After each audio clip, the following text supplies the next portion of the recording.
and welcome everyone to Dragonthorn and Lyrium. Hello and welcome everyone to... Yep, there we go, you're working. Hello. So, it is our Hello. Dragon Age TTRPG in the Age system. Yes, I am still changing shit on the screen. Behold. Hey, look at the screen. Let's see if we can get some spoilers. What the fuck has happened there? Okay. Wait a second, I have to fucking... Hello? Get them while they're confused. Hello? Okay. Hello. For some reason, one of the pictures didn't update, so I'm gonna do that just now. I'm sorry. Where the fuck is it? Should we start with introductions while you do that? Yes, please. Hello. I'm Tari. I'll be playing Piranha Celestia at Winter Altus. Studios and a mage by trade. Who is preparing to get with the pros and doesn't even know who she's going with at the moment. It's gonna be fun. No one knows who you're going with. Oh. Maybe someone does. Okay. Wolf.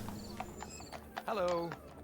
I'm playing as Kemnar, an elfin slave, or I should say ex-slave, as a rogue, and I'm just really up for the adventure. Maybe something else as well. That's up for the that is up for the other players to find out whether I do have some secrets or not. Oh, I thought it was like, I'm up for an adventure, maybe more. Yeah. I mean, yeah, whatever. No, that would be me. I'm really enjoying myself with this group of people. But let's see how this campaign goes. Oh, you will hate this by the end. Not quite I yet. hope. Hello! You are not that late. Nice. Do we have a mount? Yes. Yeah, there's a mod. Surprisingly. Interrupted. Who's opening sweets? Hello? It's DM. Sorry, I am duct taping my shaker so that it doesn't leak. I'm gonna destroy you all. Anyways, introductions. Not Yeah, I don't. mods. I heard that. Not Panda, yeah. I'm Mod. I play Moxie Davers, a Dwarven Powerpuff warrior. And take any implications from that as you will. They are here to do several things. Be excited, kick ass, travel. Fucking sleep. Sleeping is good. Alright. Hi, I'm Dawn. I will be playing Little Ossa. And I am very nervous because I'm gonna meet a whole bunch of new people and I'm gonna go to a place I don't know. But it's gonna be okay because I'm gonna learn things and I'm gonna find things. And if they are too scary, I can always hide. That is fair. Audrey? Hi, I'm Audrey. I'm playing a surface dwarf by the name of Thekla, who is a warrior, and also the family guinea pig, whose job is to test the different kind of stuff that the rest of the family invents, and that's why she's joining this expedition as well. And we'll see if she actually survives the stuff that she needs to carry or not. Alright, how do? I'm Gwylin. I'm an elf from one of the clans. I'm sure I'll remember it in a moment. It's the level 1 clan, yeah. Ah yes, Dalish elf of Clan Leveran. So, proper tidy and Welsh and all that, right? And I'm just here to have a muck about, really. Nice. And I am Chera. I'm gonna be your gremlin today. I mean, DM today. Hello? No difference. No difference? Absolutely no difference. Thank you very much. It's good to hear. So, oh yeah, before we start, I'm just gonna say that the music is provided by Roll20 today. we are using their built-in sounds and sound sets. As I fucked up the settings with Sirenscape, and I couldn't be arsed to make it work again. Oh, I will try to do it for next week. yay! Yay. No And more flutes. with that disclaimer, I also have to make another disclaimer. My profile picture is provided by Nexus Mods for Dragon Age, which also does a lot of mods for Skyrim as well. But I just wanted to get that out because I forgot that last time. My profile picture, I found it online. I don't know where, I can't remember. Yeah, we are trying to use only pictures that are free to use, as in copyright-wise, and the one that's on Little Ossa is made with the Picrew app, and it's my actual D&D character is just a placeholder for now, and the potted shrub is made by Audrey herself. You professional streamers might be trying to like go for free use pictures and so on. Don't speak for all of us. I will just pretend I did not hear that. Oh. Yeah, that is indeed a fail. Thank you. I So, have seducted only myself. you seducted only yourself, but you did that incredibly mediocre. She's just trying to hype herself up in front of a mirror. You are pretty! Hell yeah, You are! hell yeah, hell yeah. Hell yeah. I know what I'm about. Are we just all rolling seduction now to see who goes first? You rolled the same, dear. Yep. I Okay, have to try as well. so with that, let me start the session. So, after spending some time in Kirkwall, gathering tools, weapons, and survival gear for the expeditions, the 6 adventurers we previously met have looked to spend the last restful night in the city. Bathed in the golden rays of sunset, the market stalls were taken down, closed. Even without them, the city was still bustling with activity. Laughter, music, and sounds of occasional brawls have rung out from inns and taverns, muffled echoes of pleasure escaping from the closed windows of the blooming groves, and somewhere in the distance cries of an unfortunate man meeting an untimely death down in the depths of Darktown. But none of this reached the heroes of our story, as they were fast asleep, enjoying their last safe and comfortable night farewell. Whether they are prepared for the expedition into Valdesintai or not, only time will tell. Okay, yeah, hard in Hightown. Thanks. So, Sorry. okay guys. Which one of you do you think wakes up first and actually goes to the gallows to meet up with your, well, how do you say it in English? Fuck. I am professional, yes. Your contractor. So who wakes up first Yeah. to go fuck? Okay. Yeah. Moxie fucking Davins. Okay, well, On the ball. Very Well, excited. I'm about at the twilight hours because I nap at high noon. okay. So Both of you roll me a whenever d6. you want. Right. Okay. Like, Moxie and Gwylin.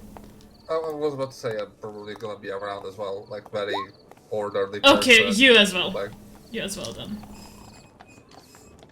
I'm gonna look like I'm late, but I'm actually hiding somewhere. Okay, so the first one who's gonna arrive is gonna be Gwylin. So it's barely have, like, the sun barely have broke the horizon. It's really early. You can smell some of the bakeries where the bread is already in the oven. Some of them's already cooling. It's just that really nice yeasty. The nice yeasty smell, not the bad yeasty Wait. smell. Is this? I've got my roleplays confused now. Which roleplay was I in that I bought the rye bread? It was Kamnar. Kamnar was the one who stole a pork bun last session. Oh yes, it was stolen a pork bun. Yes, in that Yeah. case, I'm going to go and buy myself some bread. It was really good. Should try out their bread. The rye bread you bought on an offline session that I ran. Yes. Yeah, you managed to buy rye bread. It only a rye bread, yeah. It cost you about what, 3 copper? It's nice. It's still hot. How many coppers to a silver? So 100 copper is a silver. Okay. Cost you almost nothing for Yeah. fresh rye bread in the morning. Nope, that'll do me. That'll do me sorted. And I'm gonna head over to the You encampment beginning place. Yeah, you continue to walk towards the gallows. It is a bit weird and eerie place. You can see the 2 giant statues of 2 crying men in chains. Like the backside of them, because they are looking outwards from the actual bay, so to say. And there you can see 2 or actually 3 wagons with some interesting creatures in front of them and a bunch of humans gathering. There's a human in merchant clothes, and next to him there's this elven woman who looks really stern. There's also a couple of dwarves, like 2-3 dwarves maybe, and a kunari. You have never seen a kunari before, I would guess.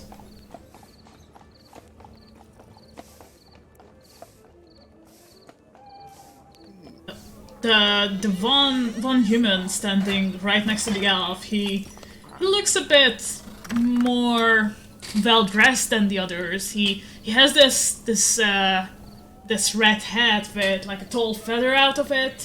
He has this pointed beard, a nice nice moustache waxed with the ends twirled up. Okay. And he has some papers and like a quill in his hand and just like ticking off shit on his paper. Right. I'm gonna walk up to him and then right past him and approach the giant horned thing and go, "Oh, how are you? What are you?" She just looks at you and just like huffs and then like takes her eyes off of you. She doesn't pay you any attention. Doesn't matter. I'm just gonna stand there beaming up at it. Okay. So, is that all what you're gonna do? What you're gonna do until someone walks up to you? That is me for the next 3 hours. Yes. Okay, so like the guy with the beard and mustache just looks you up and down, and he just puts something down on his paper. I think he's guessing that you are probably gonna go with them. He's not sure, but he will just put you down. Not many people would dare go close to a Kunari, and well, he thinks you're either very stupid or very brave. Why not both? Why not both? Exactly. So next up, Verania, since Gwylin will just like stand around eating his bread or just standing around with the Kunari. So Verania, it's a bit later, so there's a lot more light already. Not a lot later, like half an hour later maybe. You get out from your rented room in Hightown. So, yeah. First thing first, I check to have everything prepared. I latch my lantern to my hip. Okay, so as you check if everything was prepared and you're about to like walk out the door and lock it, you see a little package just in your doorstep. I'm gonna pick it up. There's a tag on it. What does it say? So, my dear friend, I've seen you helpless looking around yesterday, and I heard some rumors you were looking for something specific. So, this will be my gift for our new starting friendship, and the signature on it is Michael Dupois. as you remember the merchant you met the previous day. Oh, yeah. Yeah. And Okay. as you unwrap the little parcel package, it is a bedroll. Oh, yes. The guy bought my silence. The guy That's built good. your silence, yes. I'm going to latch the bedroll in my pack, Okay. and I'm going to head out. And first thing first, I'm gonna buy some bread as well. Probably one of those pork breads. Those pork buns. Yeah, you ask around, and the baker says that. Sorry, ma'am. The pork buns are usually for lunchtime. We have some fresh bread, some standard rolls, maybe a pretzel or two, but the pork buns are for later. We don't do them this early. No worries. I'll take then. Do you have a some sweet bread, perhaps?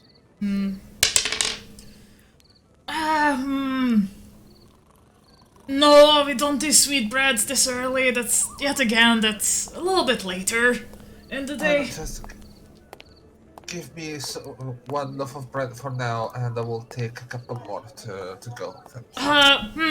Would you like rye? Would you like oat or just normal white? We have some seeded ones as well, but yeah, it's your choice.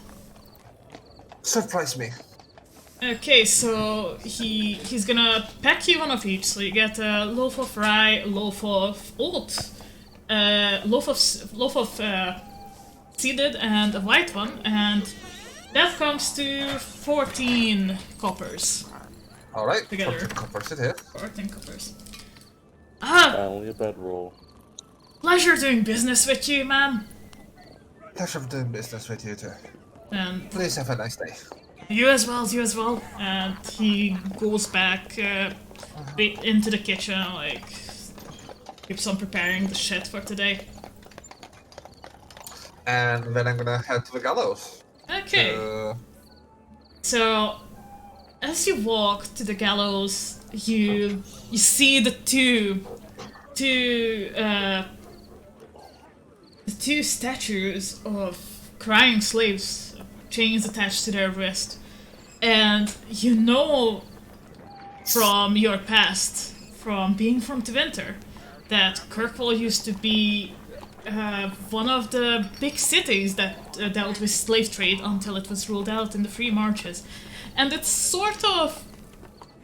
I know that you, as a character, are against slavery, sort of, but it still fills you with some pride and some anger that the old Twinter laws have been overruled here. It's a weird feeling. But yeah... Like, okay, it was still a place of power for us, and it got taken from us. Yes. And as you walk down, you see 3 wagons with what you would think these creatures in front of them. They are grey and they are huge.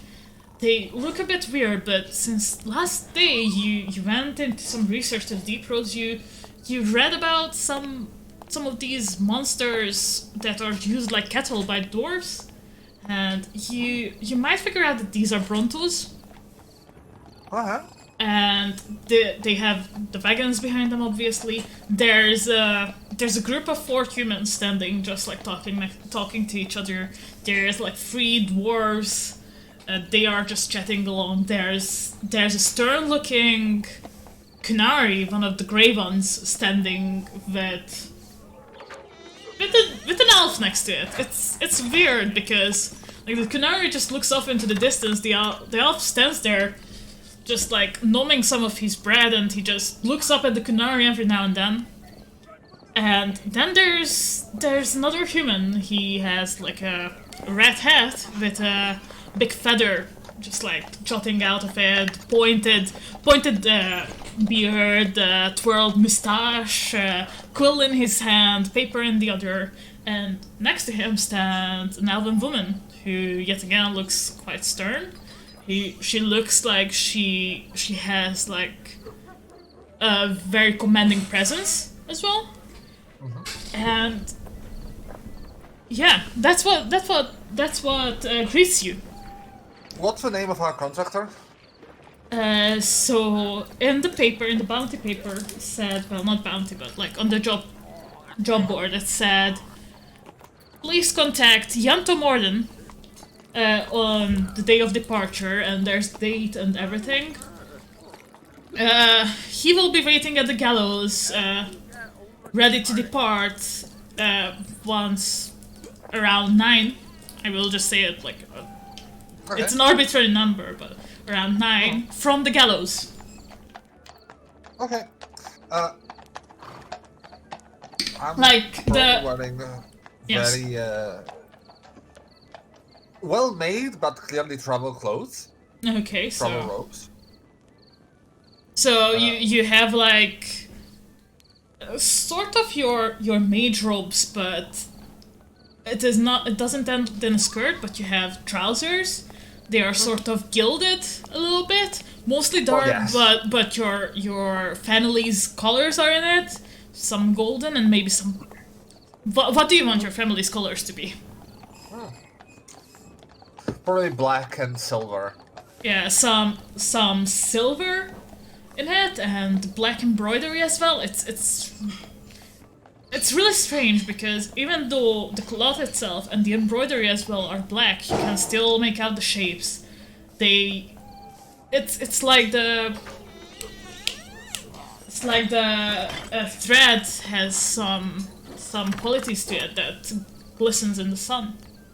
But it's in Tevinter fashion. It's apparent that you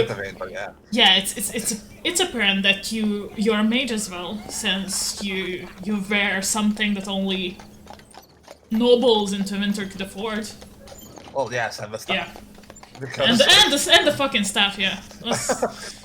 that's a bit of a giveaway. That's let's be honest. just a tiny bit, yeah.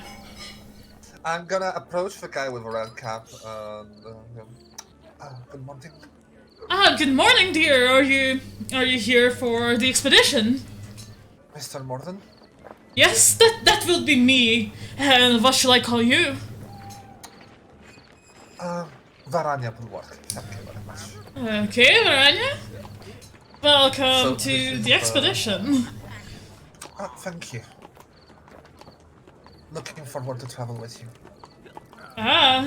Thank you. Not many of us would say that since we are going into the deep roads, but yet again, here we are.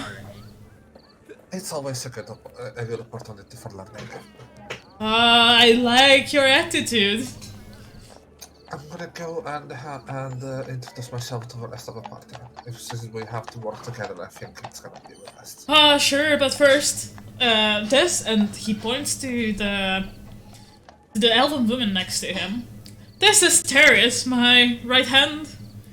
She will be, so to say, commanding all the mercenaries that are coming with us, and Teres just nods in your direction. It's a pleasure to meet you. Likewise. I'm gonna. Yeah. Are you just gonna nod at her, or are you gonna shake hands, or just... If they offer hands, I'm gonna shake hands. If they're not, I'm gonna nod. Like yeah, I'm asking because she's only gonna put her hand out if you're gonna go for it.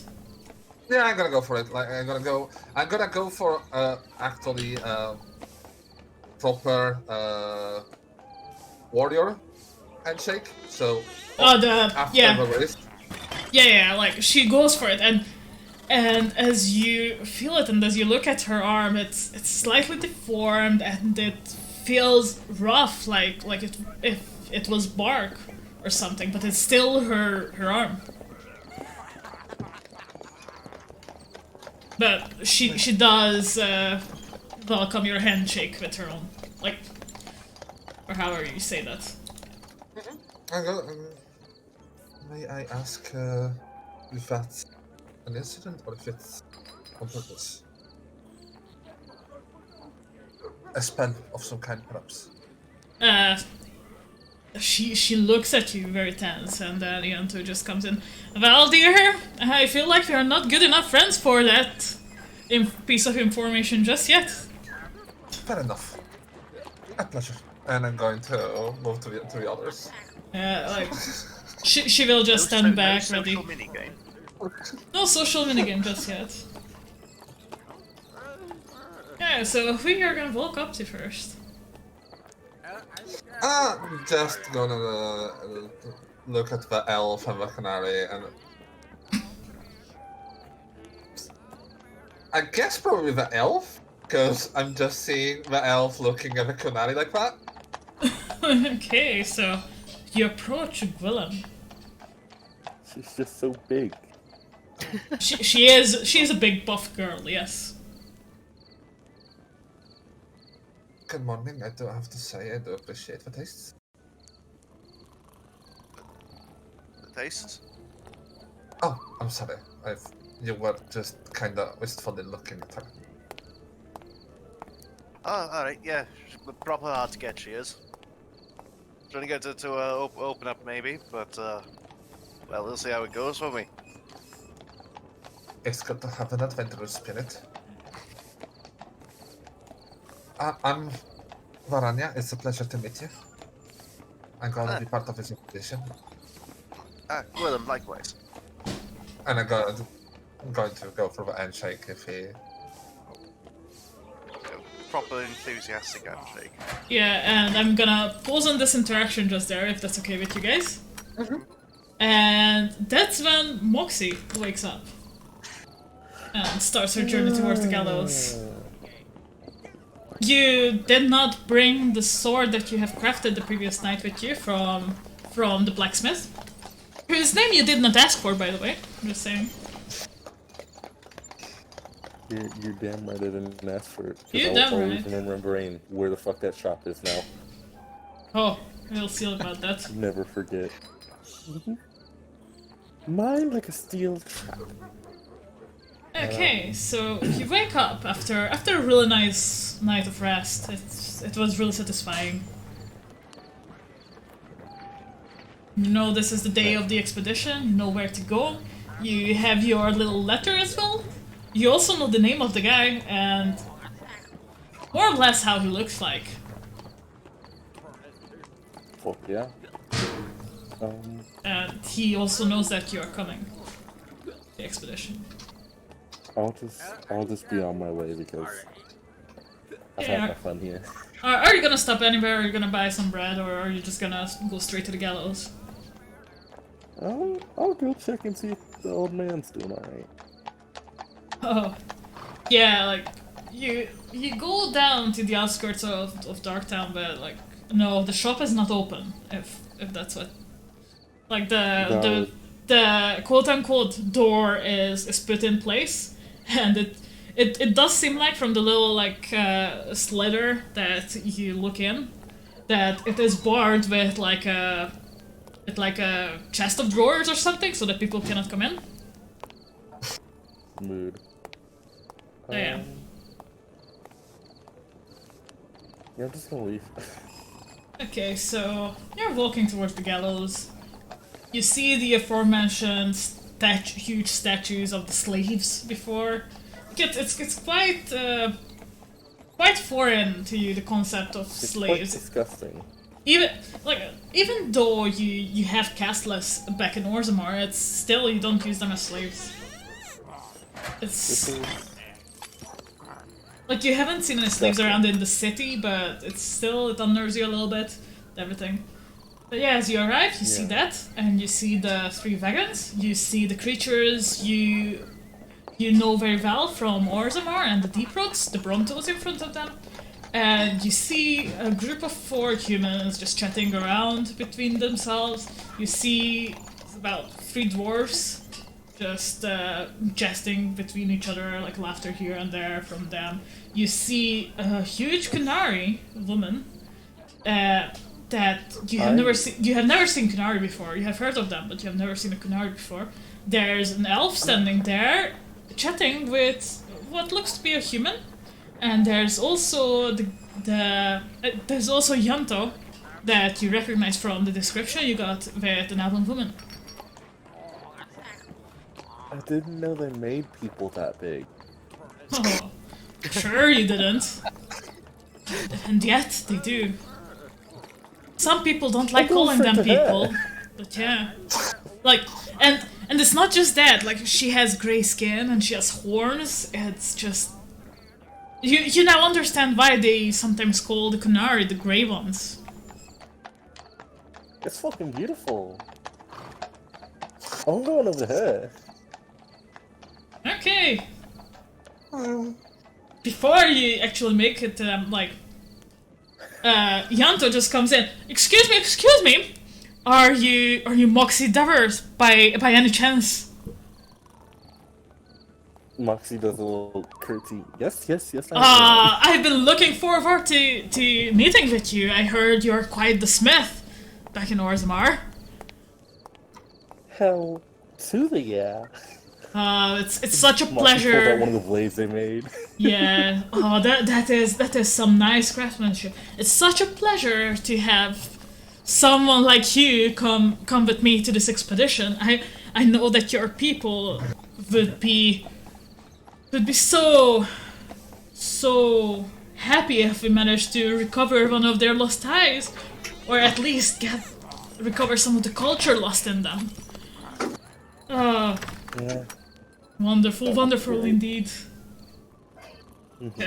Yeah, this is. Moxie sticks out a hand to give him a handshake. Oh yeah. Yanto just takes your hand, like handshake. Yes, hell Wait, I yeah. almost shake his fucking hand off. Yeah, he's like, oh, yeah. It's that's quite the grip you have there.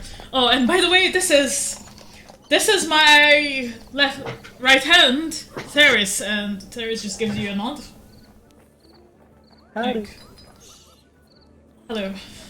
And that's it. Yeah, but as you can see, we are still gathering. We are still waiting for some people. Just enjoy yourself. Socialize. Yes. In the meantime, can I get a d6 roll from Audrey, Dawn, and Wolf? Yeah. Okay. Coming right up. 1d6, yeah.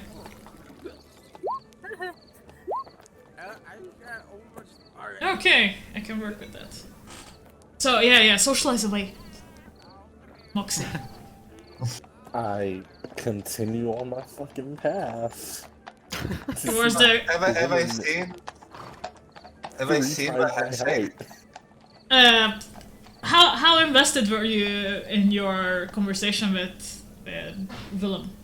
Invested at the same time. I will keep an eye out to see. Oh, okay, yeah, you probably seen the handshake. Like, yeah, you two are chatting, and like you've seen this dwarf come into the Gallows and just straight to. It's you sort of feel like she's looking at you, but then like you realize her gaze is not on you, but someone a bit with a taller frame. Let's just say that near you.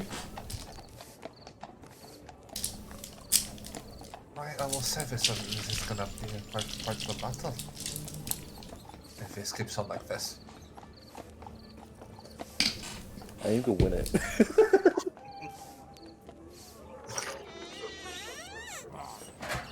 Hello?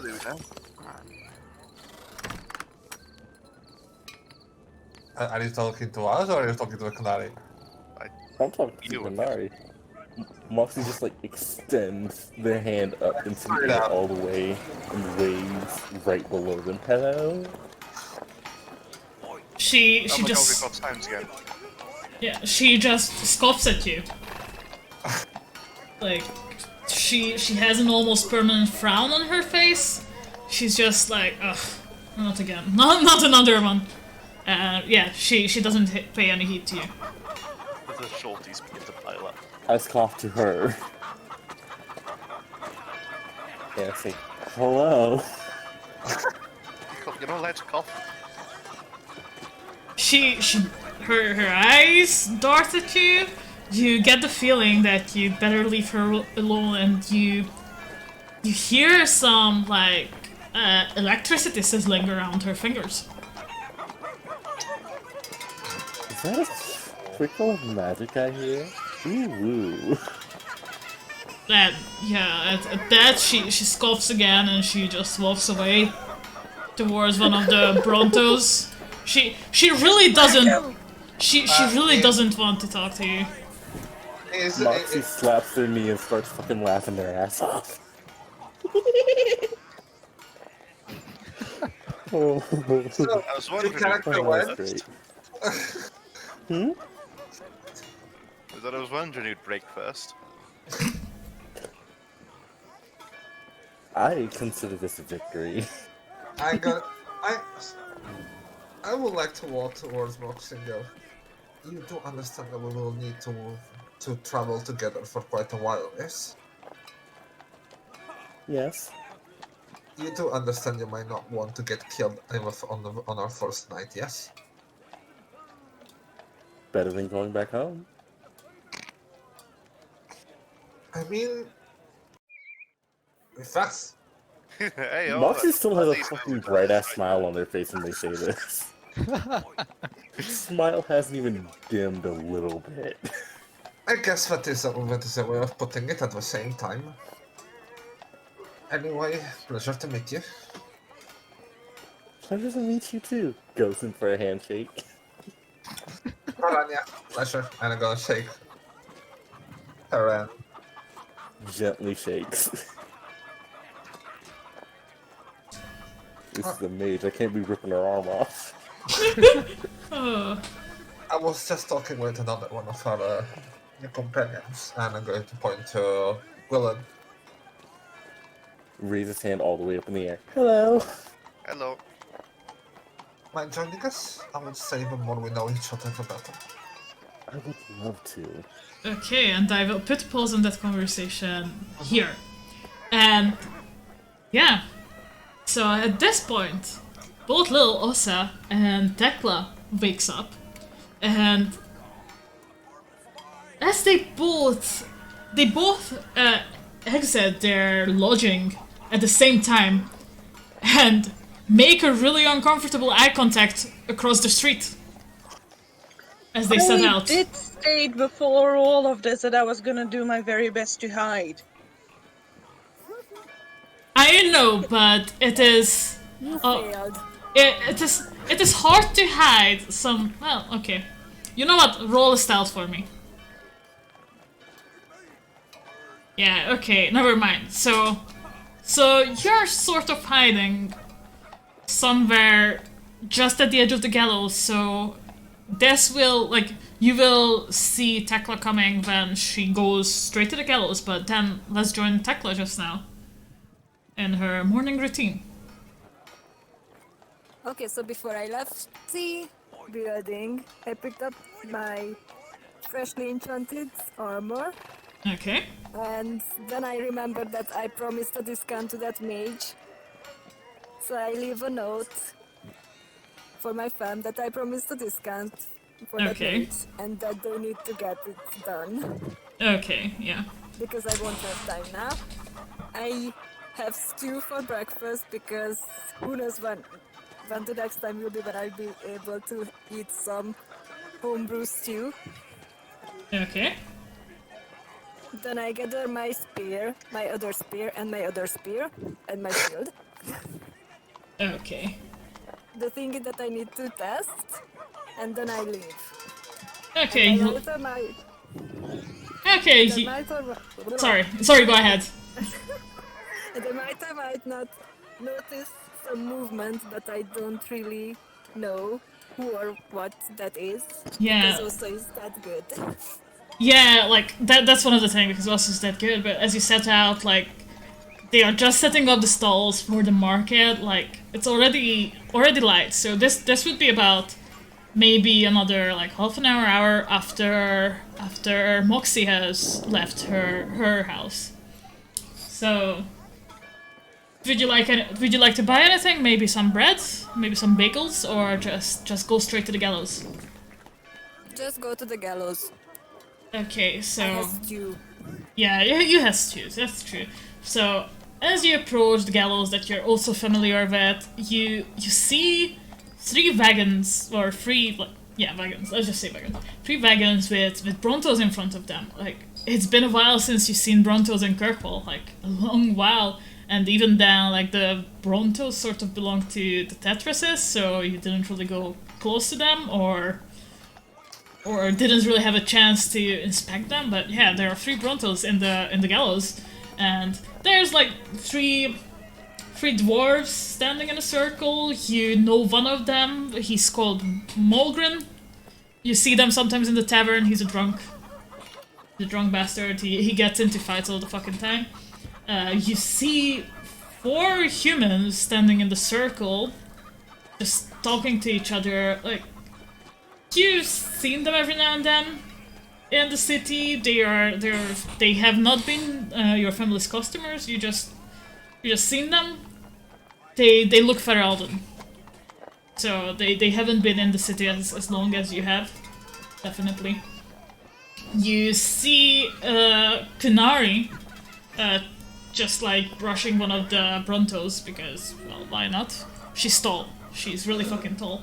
And then you see an elf, an elven mage, a Tevinter mage, and a dwarf in some regal armor, standing in a circle, talking. Well, not circle, in triangle, obviously. Circles don't exist when you have points, okay? Or, well, unless you have infinite points. And you see a Rivani fellow with a red hat and a feather in his hat, quill and parchment in hand, taking off shit from his list, and an elf next to him.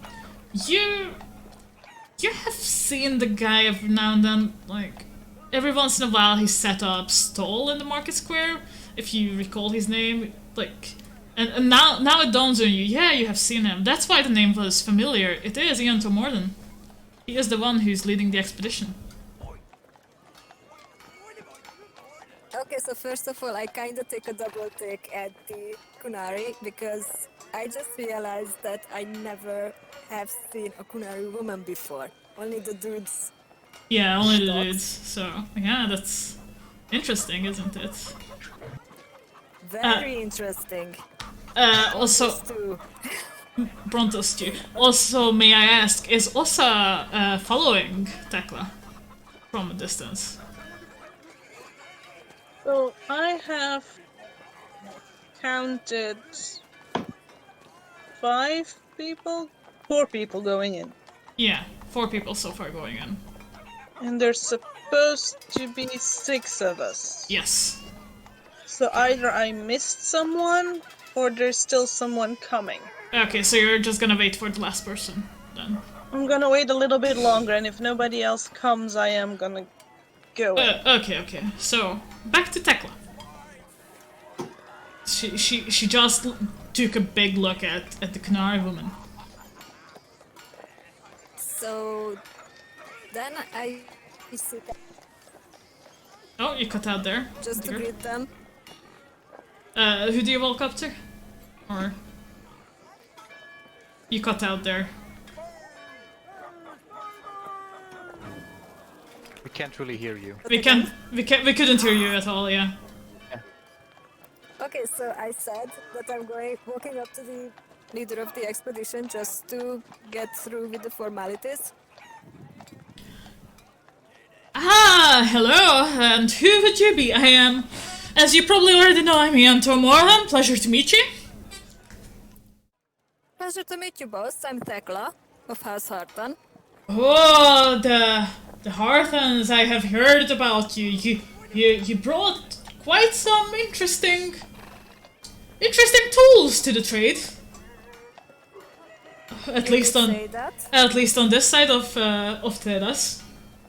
And he just winks, like it's a playful wink. So yeah, sorry. Please continue. I give him a knowing smirk and a nod. But I don't say anything else. So I assume you will be joining us for this wonderful expedition into, well, probably not your homelands, but part of it. Unless you are from here, which I do understand. There are quite some surface dwarves around here, as I heard of, as I understand. I am from Kirkwall, so I am leaving my hometown. Ah, I see, I see. Well then, for new adventures, and he offers his hand for shaking. I shake his hand. Also, he points at Terrace. This is my right-hand woman, Terrace, and she nods at you. I offer my hand.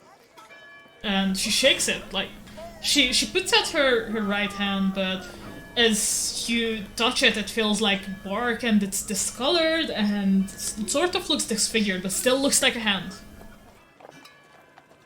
Ah. I ask her if she does a lot of arm wrestling.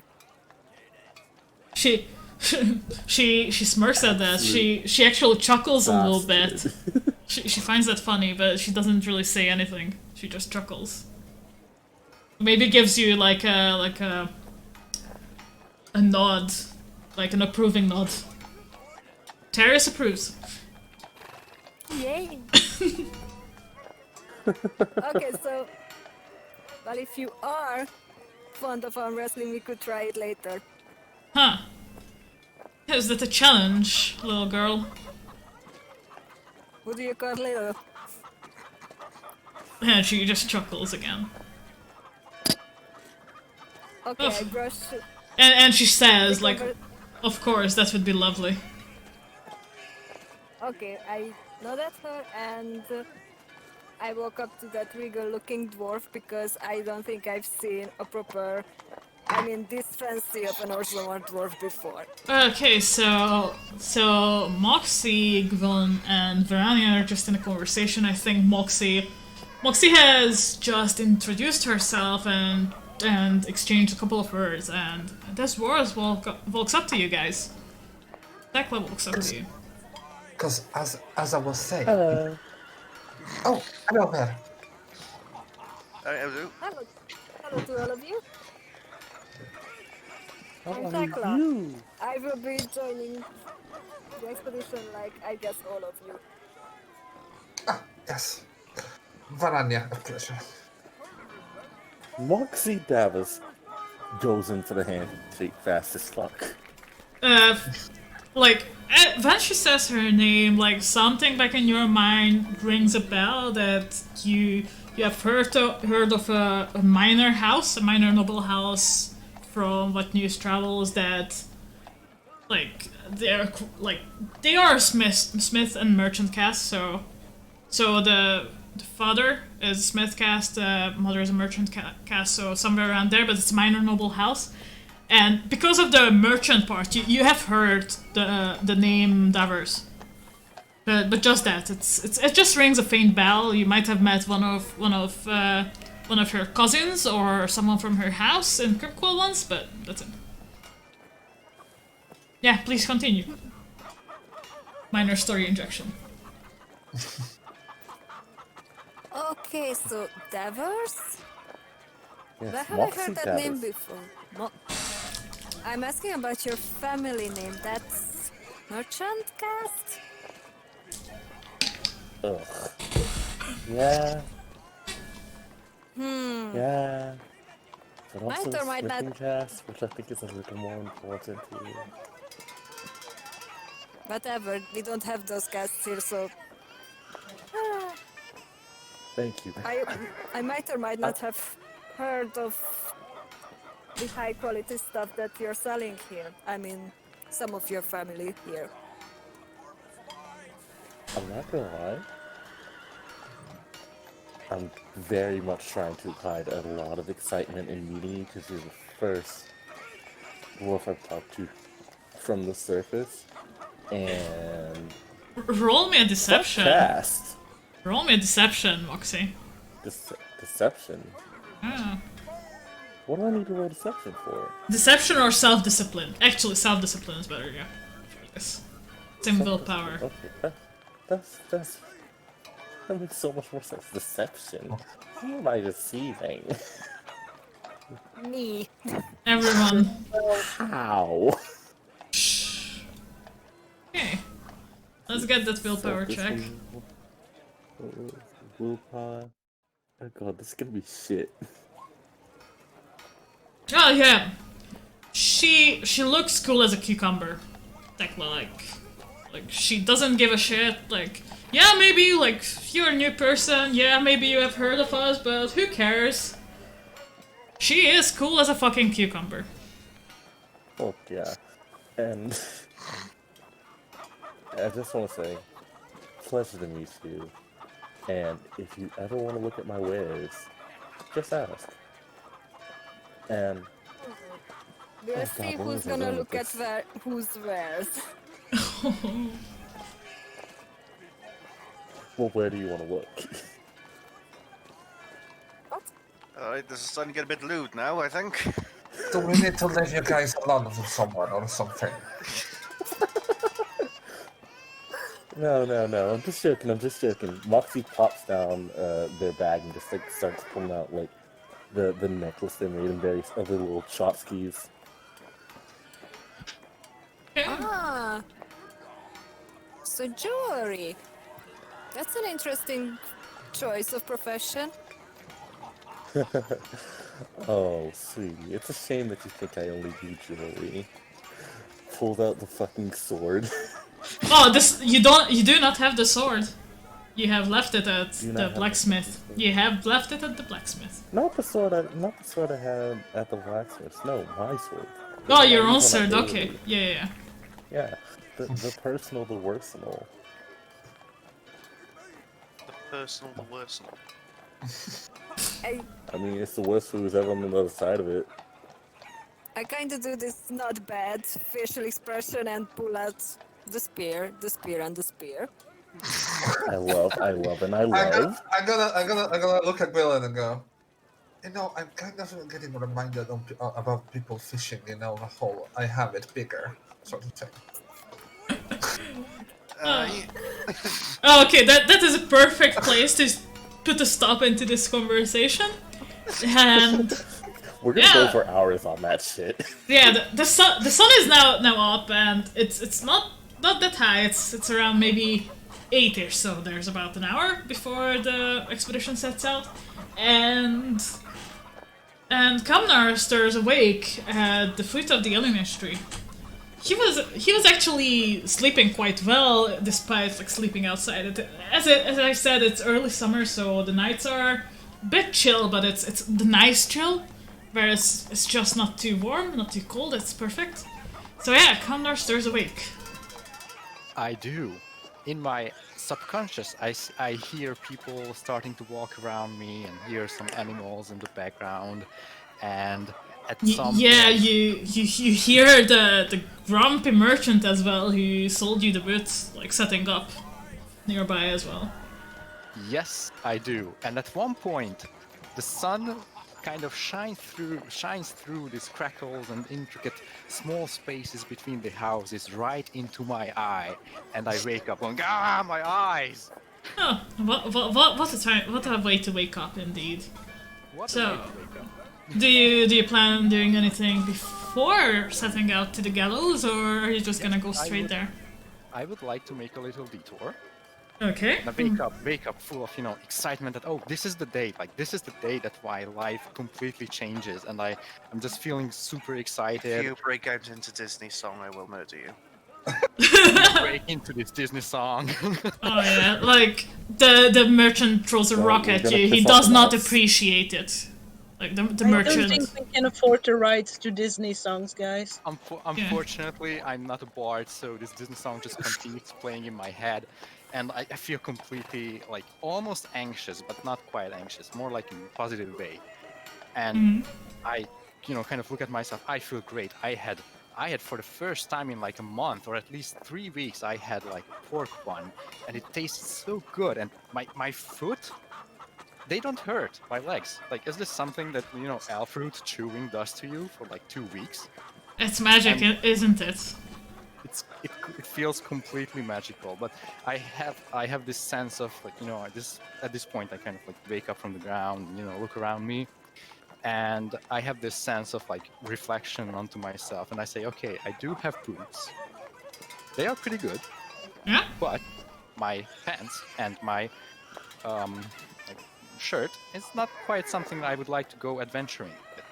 So I would like to make a little detour for 2 places. The first one being some, leather worker or something Yeah. where I could buy something nice for actually traveling. Okay, so I do set off. So yeah, you end up in the market square, and I'm actually not gonna take money off of you. I'm gonna say that this is where you get the light leather armor that is given by your class. So this is where you acquire your light leather armor, which is finally a nice pair of shoes, a nice leather doublet as well. So it's a bit more comfortable than your traveling clothes were and everything. So you get like a traveler's cloak as well with it. Okay, can we turn this into a story, or is it something that just happens? If you want, we can just keep it Minimal. concise, yeah. Concise. Okay. So I go up to this, I see some merchant, showing some clothes or like displaying, having some like leather worked armor on the display, and I say, "Oh, excuse me, merchant. As you can see, my master didn't attire me properly, but they sent me on a quest, journey, and adventure into the Darklands? Deeplands? Sorry, I didn't catch the Deep name of roads. that. We are going Deep into the roads. deep roads, yeah. Deep roads. All I have is this shirt with this hood, and I pull the hood, and it comes off. Oh, And yeah. I kind of like look at it in my head in disgust and like kind of like shake it and throw it on the floor. Okay, so Can do something about this. yeah, you will have to pay, but tell your master to take better care of yourself. Afterward, servants are not servants supposed to reflect how their house does, and this would reflect poorly on them. So, like, he asks you how much the money that it would cost, which obviously I'm not gonna say just now because this is something that you already have on your character sheet. So Yep. you give him the money, he gives you leather pants, leather doublet, new like traveler's cloak, and yeah, you will for modesty's sake you will change into this in an alleyway where no one sees you, apart from maybe Osa if she's paying attention. I wouldn't, if I did spot them, I wouldn't look. Okay. I would What? hide That's a more. That's a shame, you are missing out. Well, anyway, I didn't notice anyone looking, but I changed into this new attire and I feel completely fresh and new. Like, something happened between the last 3 weeks that completely changed me and my attitude towards life and everything. And now that I have actually got rid of the hoods and my old clothes, I want to make my way to the bakery because those pork buns were so good. Okay. I just want to try another one. So you go towards the bakery, and are you going in as in like to actually buy something? Yes. You go into the bakery, and there stands the baker from the previous day, and he looks at you.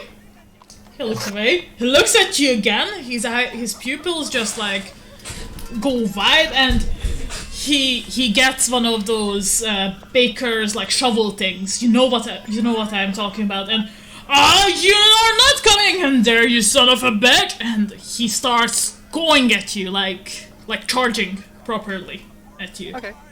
I can work with that. Okay. Okay, but like just like out of the character, I'm gonna ask: is this something that I can deal with, or am I being chased out like no matter what?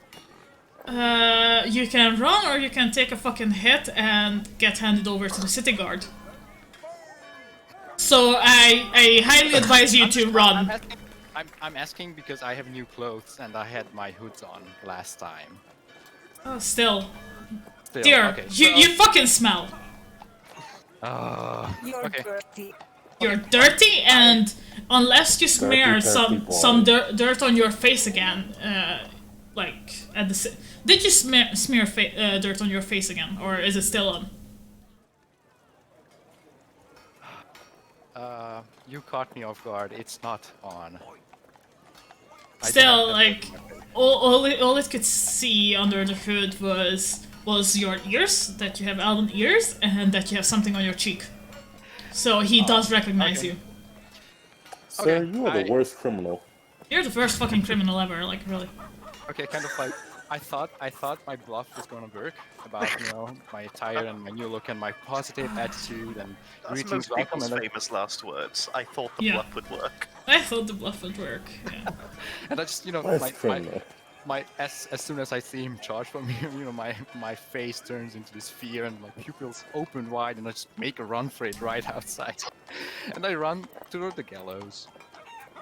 Okay, like once you actually like out of the bakery, he only follows you until the door, maybe to the corner, but like he doesn't follow you anymore because obviously he has baked goods in the oven. So you run to the gallows and you halted to stop as you see two crying statues of slaves in chain, like huge ones with their back to you. And this brings sort of a memory to you that you may have seen like similar depictions of this back I might have. where you come from. So this is what brings you to a halt. And Okay, yeah, sorry. go ahead. I kind of like stand there and ponder upon the statues and go, okay. What the fuck? Okay. Yeah, after that, as you look around, like, you can see 3 wagons with these huge grey creatures. They sort of have, like, some horn-type things in on their snout. And you see a bunch of people. 3 dwarves talking with each other, laughing. 4 humans just standing around, like, keeping to themselves. There's a large grey woman with horns at one of the creatures. There's a yeah. Before you continue, please take a look at my character sheet persona tab, and in the relationships, please go to point 4. And I'm gonna say you cut out there for a sec. There's only 3 points. What? No, there are 5. Oh, relationships. Yeah. Oh yeah. No, sorry. Okay, so I was you cut looking out in. there for a sec. I was looking in the goals. So yeah. So it's not 3 dwarfs. You see, it's 3 like very short You don't people. have to explain. Okay, it's 3 very short people that you have never seen the sword before. Like, they are even shorter than elves, and elves are shorter than humans, so you're like, what the hell are those? And then there's a ragtag group of, like, another elf, which you recognize since you are one as well, a human in some very familiar clothes, though the colors are not quite right, so you sort of gather that they are from the same area as you are, but they are not the family you were at. And 2 of those short people as well. These ones seem to be women. And then there's the guy with the redder, which is red leather, yes. So red cap with the feather out of it, and with quill and parchment, and elven woman next to him. Absolutely. I kind of look around to this group of people, keeping my distance from it, and then as soon as I realize that there is the guy with the red hat, leather hat, I kind of like walk up to him and introduce myself, make a little bow. I don't know. And who would you be? He looks at Hello, you curiously. Yes, my name is Kamnar, and I'm here for the expedition that we are going, as I've heard from rumors in this town. Yeah, certainly. I mean, we can use any hand, and he reluctantly, but he reaches his hand out to give you a handshake. Reluctantly, because you're a tiny bit dirty, and yeah, but Little still, shitty boy. little shitty Yes. boy. Yeah. And I do take the handshake, and I make a little bow, in respect, of course. Okay, so as you can see, those are our wagons. This is my right-hand terrace, and she just nods at you, and then looks I away greet her in again. Elvish. You don't speak Elven, my dear. You I don't? only Oh. speak Tevinter and Trade tongue. I greet her in not Elven. Okay, so you probably try to greet her in Tevinter because, well, you know that I'll speak another tongue that's not the Trade tongue, but she just looks at you puzzled and just looks away again. And then Yanto continues. And we have those 3 wagons. Those are, well, supplies and other things. And as you can see, and he gestures over the people that I have described first. And these are the people who are coming with us. Okay. I ask a question. Excuse me. Is this expedition something that is dangerous? Well, we are going in the deep roads, aren't we? And he just chuckles softly. I see. Thank you. And I look completely calloused and puzzled on my face that I don't quite understand why it would be dangerous to bring some sick people with us. Sick people? You will see why in like 5 Oh, okay, so yeah, like he smiles as if he just like made a good joke and everything, as I guess you walk away towards some people. Yes, I do walk away because I see the other woman, his right hand, or the commanding officer, or I address him. Yeah, her Terrace. right hand, doesn't really want to respond or interact with me, so I kind of like move on to this other group of people that I saw earlier, and I would like to approach the elven person. Okay. So you're approaching Gwylin. Yes. And I say, excuse me, hello. I believe I will be joining you guys for this expedition. Oh, tidy. What nice to have you about. How is you? What's your name? Hello, my name is Kamnar. It's very nice to meet you, and I hope we'll have a great adventure together. Oh, I'm sure we will. May I ask, what happened to these people? And I point into the dwarves' direction. Like, what happened to them? How come they are so short? Do they have like some birth defections or something? Do you want to kill the skin? Totally. We were created to become the superior race, and the superior race is Totally made to be this height. blank-faced. The smile is plastered on, and Gwylin turns to look at the dwarves. Am I hearing this as well, or? Well, how close are you staying to them? You were talking to them, so I would guess, yeah, you're hearing this. And so do I, right? Yeah, if you're standing there around, then yes. If you're standing around Gwylin. Let's fucking do it. Showdown. I'm So, what was your name, Kamnar? Yes, hello. Do you want to kick in the shin? No, I don't think that's necessary. I think he just doesn't know. Can I? I'm sorry, I don't understand what's going on. I want STC about the question. Like, let me check, please. You roll. I will figure it out in a second, because I know there's something for this, and I am. Because, like, he's such a dirty boy. I don't expect anything evil from such a dirty boy. Evil? Historically speaking. Just roll me a communication, just a straight up communication. okay. Quite a lot of Yeah, times have been called by dirty boys. He honestly believes that these people are sick, and he doesn't understand what happened to them and why are they so short. Like, he thought that the shortest people in Thedas are fucking elves, and then there are these people. He has no clue. Oh, is this the first time you see the Dwarven race? I have this complete, like, fear and like awe in my face. Like, did I just? No. And I, kind of kneel down before Tekla, and I say, "I'm so sorry. I meant no disrespect. I didn't know that you were a dwarf. Dwarf. please do forgive me. I've never seen a dwarf before. I'm really sorry."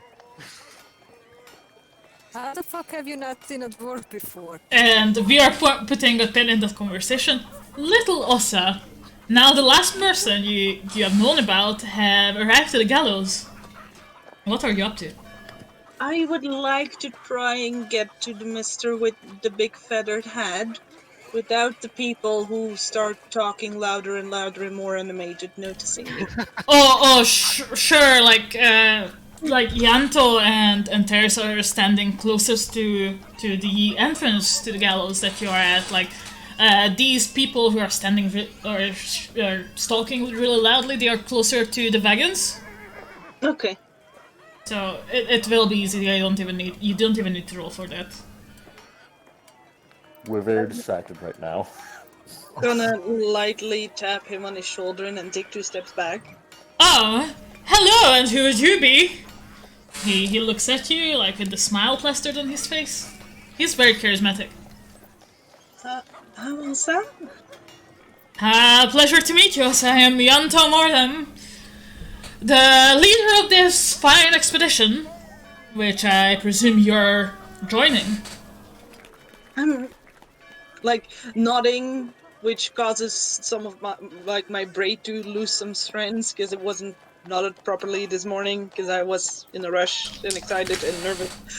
Yeah, a feather actually falls out as well as you do that. Is it a feather or is it one of my quills? It's a feather. It's Okay. not one of the quills. It's fine then. Yes, I'm excited to go discover. Fine, like, we are actually going into one of the far reaches of Tedos that hasn't been touched in almost 300 years until recently. There is a lot to discover here. Aw, that's so cute. I'm excited. I can see that, dear friend. It's great to have you with us. Are they fighting? Are they mad at each other? Are they gonna be okay traveling with us? He looks up and... I think there was just some sort of misunderstanding. Sorry. Or at least I heard. They should be fine. I would hope that they have the common sense to not fight before we actually encounter any enemies. That wouldn't be good. That wouldn't be smart. Indeed. Also, this is my right hand, and he points at Theris. This is my right hand woman, Theris. She will be, so to say, commanding our mercenaries, including you. After all, she's my right hand. It is nice to meet you, and I'm wishing you good luck with them. Like, pointing over to the group. Yeah. She nods at you. Yeah, I feel like I'm gonna need that. You said there was a big animal with the cards? Oh, those big animals, those are Brontos. I don't know if you have heard of them, but dwarves use them to pull their wagons and sometimes to eat as well. Just like, imagine cattle, but underground. Are they friendly? Yes, they are friendly. Can I But go say hi? yes, of course. And Then I'll go say hi, and then you can finish doing all the planning stuff that you probably yes. need to do, because I don't know how that works. Yeah, sure thing. Go ahead, socialize. I'm gonna walk around the cards on the other side of the group to get to the animals. Okay. Is They're any loud. are any of you on the lookout for new arrivals? Of course. I love yeah. all the people. Okay, Yeah, so but you're also scolding an elf right now. yeah, that's true. Oh yeah. I guess the Teclis is scolding an elf. Tekla is scolding an elf. Everyone. Moxie is fawning over how innocent the elf is, and Verania is trying to help out the elf, and Gwylin is just laughing at them, basically. So yeah, you get through without problem, without being noticed by them. Oh, goodness.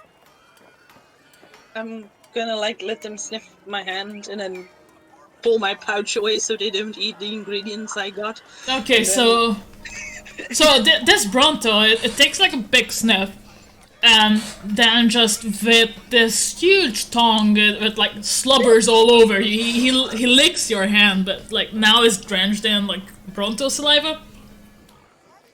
It's a lot more sticky and a lot less viscous than you would expect. No, okay. I think you like me. Can I pet you now? Is that Yeah, okay? he just snorts again, like, and lowers his head so that you can like scratch his ears. I will scratch his ears. Is there like hay or something on the ground that I can give him a little bit to nibble on? I wanted to say before you walked away that either Yanto or Teres would have probably handed you an apple to feed the Bronto. I'm gonna try and hide the apple in one hand and then hold them apart and try and see if he can find the apple in my hand. Okay, so let me. Oh See how yes. smart they are. Yeah, well, this is more perception than intelligence, but I think that should do it. Yeah, he smells the thing. He outright smells which hand it is in, and because your hands are behind your back, he actually ends up licking you that side of your thigh.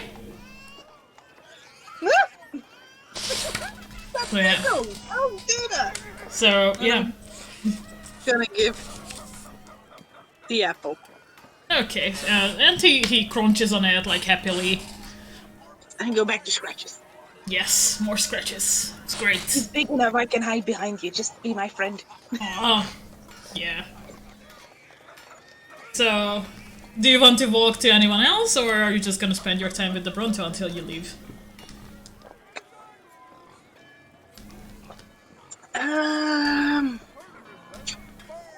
Don't forget, you're here to be brave. You're here to be an adventurer. I know, but it's hard. Understandable. Are all the other people together in one group, or is one of them a little bit further away? The Kunari is at one of the other Brontos. She's the only one who's standing alone. Do I have some apple left, or is the entire apple gone? Did he take like half the apple? The entire apple is gone, core included. Okay, so I don't have apples for the other one.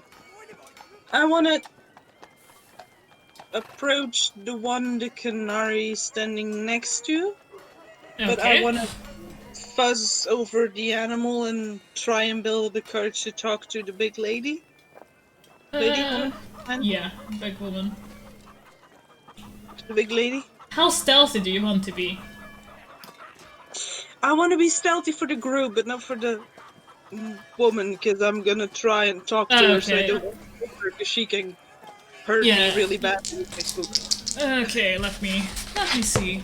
Yeah, like you do like go near them. You approach from the other side of the whole thing, and yeah, like once you get into somewhere where she would actually see you, she sees you and she looks at you. She doesn't look in your eyes. She just keeps her eyes on you, like curious a little bit.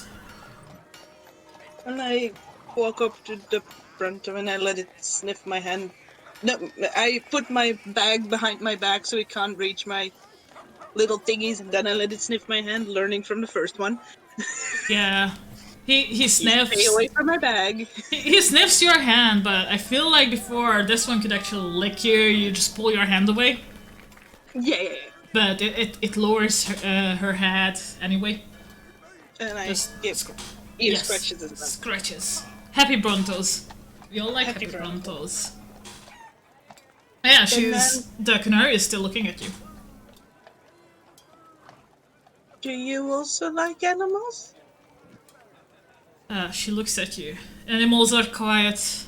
They don't talk stupid shit. Yes, I like animals. Do you too? Nice. You look more reasonable than the other ones. And she just tilts her head towards the group. I think I'm more scared of spending a lot of time with them than for the travel. You shouldn't be scared of them. They are mildly harmless. I don't think they would attack anyone who's supposed to work with them. Though, then again, they don't seem the brightest either. Hold on, fuck you too. Later, darling, buy me dinner first. Yeah. Bet. So, do you know anybody here? I know the city. I've seen some of the dwarves. I've seen some of the humans. I've seen that dwarf, and she points her chin towards Tekla. In the city a couple of times. I've only been here for, what, 4 years? Hopefully I will leave soon. And she just, like, frowns a little bit. You see that she wants out from here, and it wasn't necessarily her choice to be in the city or to be in the expedition itself.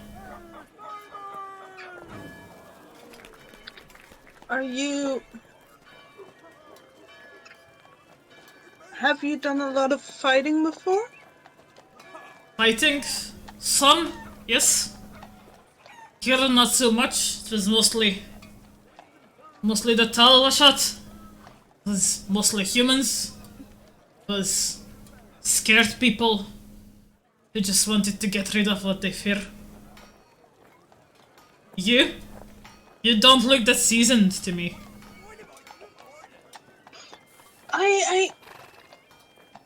I'm good at other things. And I'm trying to learn a lot of things. And the best way of learning is by doing, right? Yeah, that is indeed true. Well, we will see how useful you are in this expedition. I hope I can prove myself. And she just smiles. This is, like, if anyone is looking, or if, like, you, the viewer, and I, this is the very first time, like, we've seen this Kunari smile. Like, she's been here, like, even before the caravans have arrived, and she was always grim and just frowning, and for some reason, this brought a little smile to her face. If anything, I can be useful to keep the animals happy. They like head scratches. Well, that is indeed the skill, especially with these animals. They can be quite dangerous. But they look so sweet. Yeah, she chuckles at that. Yeah, I'm sure they are sweet when they are goring you, getting your insides out of your body, and just splattering you a rock. I just go like a little shade paler, and then look at the big animal I'm giving head scratches. You wouldn't do that, right? and it just snores. It's still happy from you, like scratching its ears. Yeah. I will find you apples. Just don't ouch me. Aww. That's cute. So, in the meantime, what are the group doing? What is the group that's actually together doing? I think we're just talking shit. Pretty much. I kinda have a headache. Overheadache. What a surprise! Yeah. So what is it that exactly brought you to this job? For a lack of a better way of putting it. Can I intersect real quick? Honey. How hard would it be for me to listen into this conversation that's happening? Roll me a stealth. A stealth to listen in from behind the huge animal? Yes. Okay. I would say you will have to move closer to actually listen, but there are shit that you can hide behind. Okay. Because I am gonna spend time with them, so I should try to. Okay. Yeah, you do it without problem. There's a bunch of crates that has not been loaded or for not this expedition, and you just hide behind it and just listen into the conversation that they are having. Okay. Sorry, continue. Did Tekla kick a little dirt on me during my last? I did not. Did not. I have been groaning for the last 5 minutes. Rubbing your temples as well, right? After all, it's a headache. Yes. Just from the smell. Oh. I don't want to smell. God damn it. I mean, How much time do we have left? at this point, you have like 15 minutes, maybe 10 minutes. Ah, fuck. Like you can see on I think the first wagon, they are already like making sure that the crates and barrels don't fall off. So they are doing that with the first wagon. So just now. May I, look around to see if there's any magic nearby. Sense some sort of something that I'd never seen before. Or Okay, just roll me a straight up magic. magic time. Okay, so you focus a bit. You try to sense something magical, and then you remember that you don't have an ounce of magic in you, and you cannot feel shit. Okay. I sense the ethereal. Oh no, that's a part. Yeah, yeah, like something like that. Like you suddenly sense something, but then like you just look at Gwylin and he has this content smile on his face, like he just done something really really satisfying, and then you smell it. You smell the fart. Thank you. Thank you. Go on, others. So What? what did bring you to this shop? I was saying. To who do you speak to? To you guys, Oh, all I of think you. it's an open question. Yes. Money. Oh, you know, Good gotta answer. get out and about. Can't spend all your life hanging around trees, can you? It's not Better good for you, man. answer. I live. Oh, sorry. Please go ahead. No, you. Thank you. I live Yeah. in a family not very far away from here, just a few hours of walk, and I asked my master if I could please let me go on an adventure. I have been serving him for 22 years, and he said yes. He was very happy to actually let me on a journey to see anything outside of his estate or house and farms and stuff. Oh, bloody well done on you. Thank you. I'm really excited to be here, and I want to apologize again for the mistake I made earlier regarding you. And I look at the dwarves in the eyes. Verania, Oh. roll me a perception seeing one. Why? Perception seeing. Okay. Like what? What is seeing? Oh, perception. Sorry. Perception seeing, yeah. Okay, Jesus. this is something I'm gonna send you in DMs. Okay.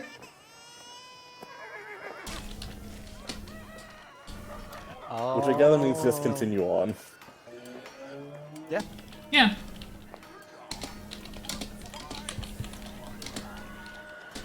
Just continue on, guys.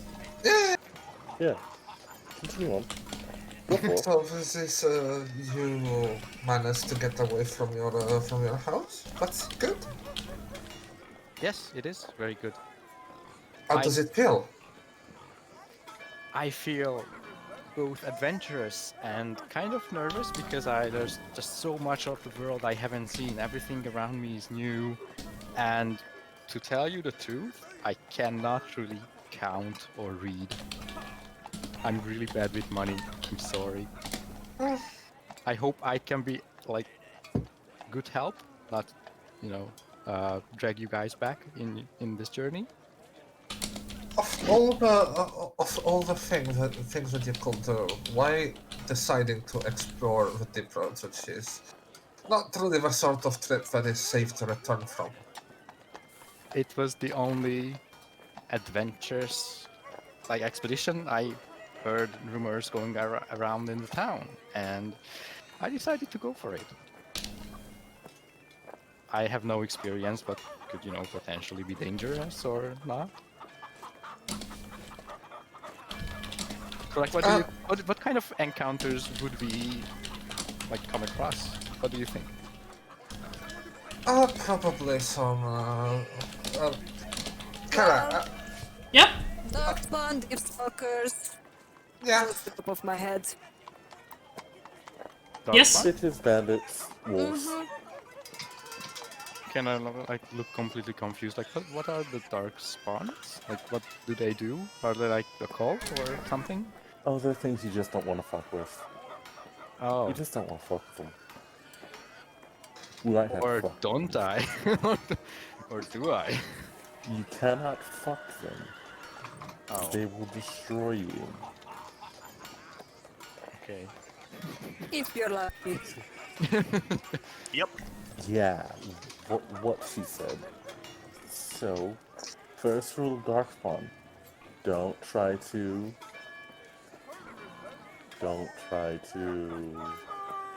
fuck Basically, them, kill them on correct. sight. Are they And if like? you can't, get away from them. I see. Are they like some sort of creatures?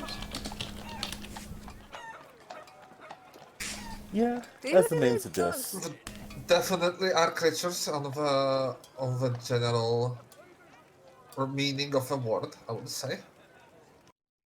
Mm-hmm. I will tell you to read the Chant of Light, but as you said, you can't read. Yeah, just as you guys are talking, since Kamnar said his story of how he came here and why he's here, you can see a slight confusion. Like those who are looking, I guess Kamnar might be looking. You can see a slight confusion in like Verania's eyes. You don't really know what it is, but she seems a bit confused, like something doesn't add up. Yeah. No, I'm not saying anything. I probably can see that I'm eyeing Yeah. Kamara. She just seems confused. It might be the Darkspawn, it might be something that was said before. It's just a confusion. Well, I do Okay. understand that the Darkspawn do look particularly fuckable. I mean, there's taste for everything, I suppose. Not really my I cup of heard tea. some of them have multiple nipples. I've had dreams of such things. Well, I would say let's hope we don't find out. I do have a Surprisingly question gentle lovers. Yes. to the DM out of character. Do Yeah. I already have my weapon, or? Yeah, you brought that with you. Okay, thanks. And as the last word between you are said, you hear this loud ringing, and Oh, fuck, I Yanto. don't get to talk? Sorry. You can't. No. Yeah. Yanto going. shouts, "Everyone, here with me for the expedition. Please commence to the wagons. We are about to set out." And you see all the wagons are secured. Nothing's gonna fall off. On the first wagon on the side sits, in the front sits Yanto with the reins in his hands, and the second wagon sits Teres with the reins in her hands, and on the third wagon one of the dwarves that Tekla recognizes as Molgrim sits, and just as so, the other dwarves sit on Molgrim's little wagon.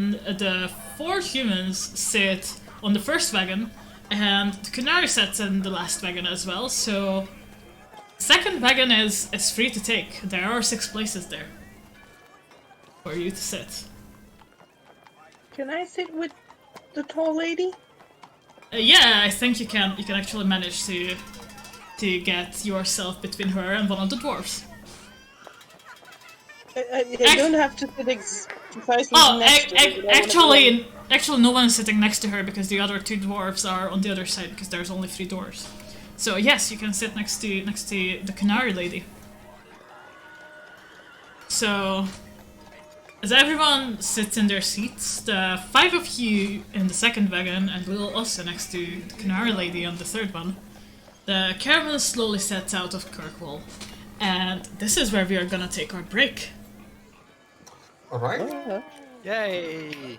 So give me 1 second. I will just set out the countdown shit, because it is a bit weird. It is a bit weird, but that should be fine, I guess. Yeah. Let me load it. Yes. So we are gonna be back after the break. Oh. Bye. Bye. Bye. See you later. Yeah. Drink some tea. Wash your hands.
Hello, and now you're on muted mode.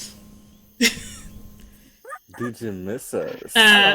Yeah, we are just returning from our break. Some of us are still just need a minute to get back. Jerry, aka Verania, is gonna be a bit late because her dinner got ready a bit later, but we will work around that. It's not a problem. Now we are just waiting for Liam to arrive. I will just... yeah? He's also wrapping up cooking. Yeah, that's fine. I will just set the scene, so it's around 9. The sun is actually quite high on the sky already since it's well, early summer. And out of the gates of Kirkwall, these 3 wagons are setting out with the one led by Yanto at the head, and followed by the one led by Theris and the one led by Mulgren. And you know that this travel will take about until sunrise to actually arrive to the foot of the Wimmark Mountains, northeast from Kirkwall itself. And this journey will give you some more opportunities to get acquainted with your party, get to know those who are in the same wagon as you, or maybe shout over to one of the wagons if that's your jazz. But Hey, yeah. these people are really boring me. Can I talk to you guys? Yeah, you can do that as well. So as the caravan just goes, like in the first wagon, the 4 humans are just having some general conversation about what treasures might they find, what dangers they are gonna face, the fact that they have never seen a darkspawn before, the fact that like they don't know what's gonna happen if they get tainted, or if they are gonna be lucky enough to find a Grey Warden on their way if they get tainted, like that, you know, that one asshole Hulk in Kirkwall, like how her brother got saved by a Grey Warden who was inexplicably in the tunnels, shit like that. So it's just general stuff. Would any of us have personal experience with the tainted and I would say Good that question. your clan might have went through Ferelden. Like probably your clan has left Ferelden just about when the Blight have started. So I would say you might have seen like a straggler darkspawn, but not the tainted. So well, darkspawns are technically tainted, but not like early taint or early signs of taint. not like a full army of them or anything? Not like a full army of them. Moxie, you know that there is this thing for the dwarves called the Legion of Dead, and they are considered dead, and they go down to the deep roads to protect Orzammar from the darkspawn down in the deep roads itself, and they basically have a so-called funeral type of thing when they are sworn in, so that, so to say, no one sort of misses them. And you've seen maybe some Grave Warden go through Orzammar as well when they had their calling. From, like, you heard something about the calling. It's basically they just roleplay as the Legion of the Dead. It sounds a bit weird. Why would they do that? You have no clue. Kamar. Well, it looked funny anyway. Yeah, Kamar, I don't think you know anything about this. Tekla, you know something. Some of the news that comes from Orzammar. You might have seen like one tainted person that somehow came through with the Ferelden refugees, but they were put down real fast. And Dawn, or Little Ossa, I don't think you have seen any tainted things while you were traveling. You have heard about them. You quite like knowledge and these peculiarities. You heard of like previous blights. You heard how like the Taint have made some of the land barren, especially in like the Underfalls and in the western part of Orlais. But you yourself have not seen a single darkspawn yet. No, they're far too scary for me to go practice on. Yeah, exactly. They are indeed It's like trying to scary. pickpocket a dragon. Yeah. Bit easier, but yes. Most Which of them one? Most of them are not very intelligent darkspawns. Most of them. So yeah, yours. Is this the part where we talk on the wagon? Yeah. So you're sitting in a wagon.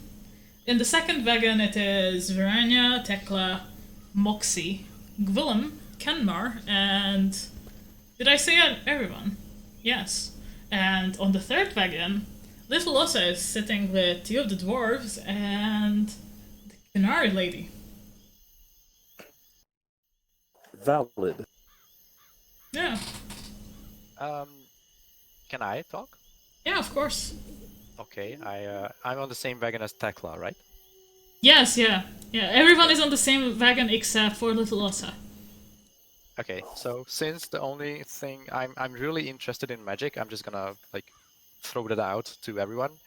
But since my sensation of magic has kind of failed last time, I turn to Tekla and say, "Could you please tell me about your people? I never knew, I didn't hear any stories about them before. I know they exist, but I never seen one, and I don't really know what they do.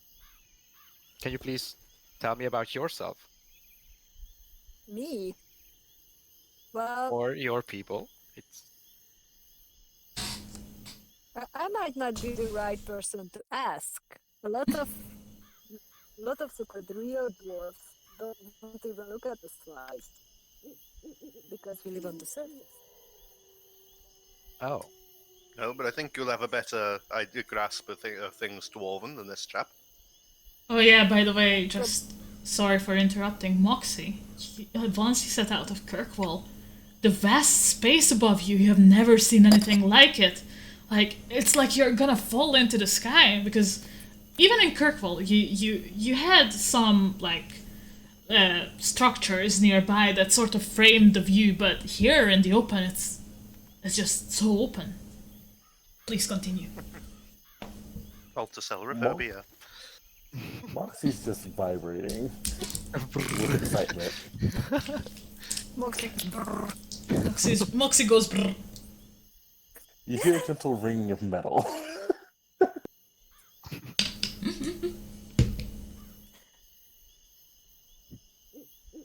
Yeah, the Brontos are... Sorry.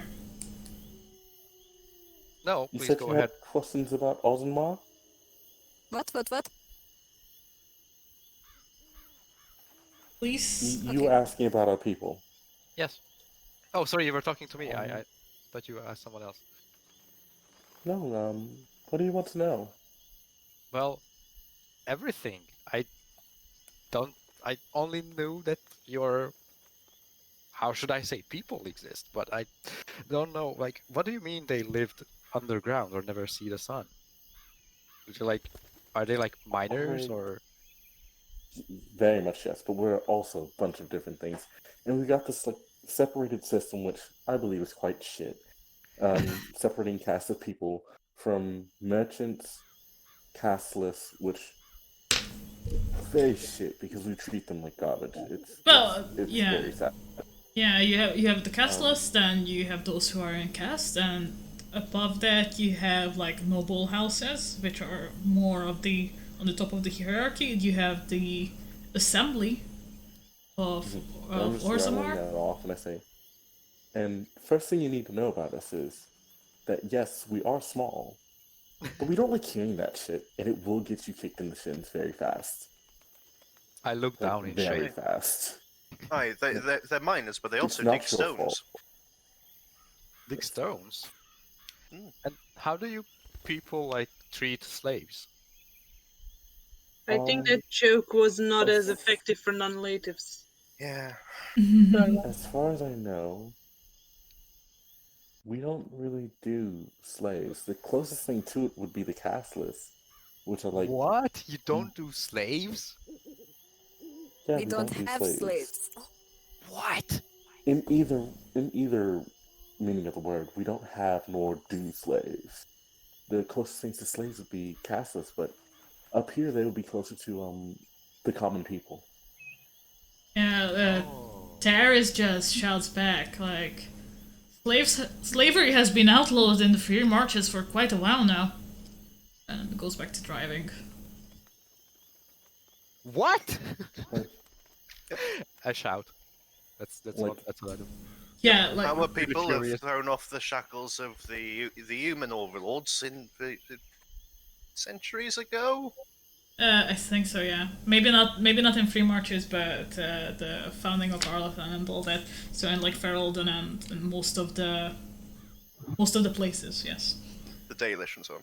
Yeah. Yeah, like when Cummer shouts, like both from the first and the last wagon, people just look at him like, what the fuck is this guy doing? Which is what shocks me so about your... You said you had an owner, didn't you? A master. What? What do you mean? Oh, yeah, well, this is where he goes. Fuck that! We're in the free marches now. I'm free. yeah. Like, I'll tell you face to face, sir. If there's anything I hate more than anything, I hate this one Darkspawn, is a slaver. Terry's So if you just... meet your past owner, I'm dropping him. Terry's just gonna like shout back again, like, I have a master as well, but I am not enslaved. I am but a servant. Servants still have masters, but are but you they paid, get paid. though? Yes. Yeah. Yes, she is Very well. paid. Can you quit? Me? I could if I wanted to, but that is not in my interest. No, but it's a possibility. There you go. There's the difference. Kim, could Yes. you have quit? Were you getting paid? No. No Well- to it. My point stands. If I see your past master, I'm going to drop him. Deal. Agreed. Pats him on the back like an old friend. It's like, hello. This is where you tell us that your old master was the king or something. No. Doesn't fucking matter. Well, I mean, if a dragon can be king. No. Your master was a dragon. No. Don't. I was just speaking out of character there. Sorry, I just don't know how to respond right now. To any of Just this. Yeah, Kamner is just dumbstruck. He has never thought about the possibility of quitting, of getting paid. It's just so foreign to him that he is just lost for words at the moment. Yeah, I mean, if like I was given some money, but I cannot really count it. So. Wait. Yeah. Are you trying to tell us that you're not here on your own volition? Maybe.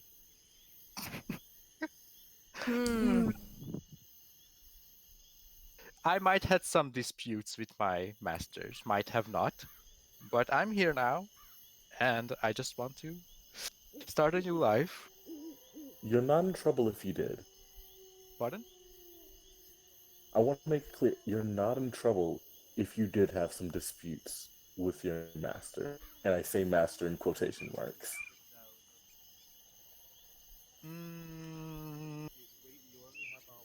Wow, I actually don't know. I never thought about Well, that. you're not in trouble with us.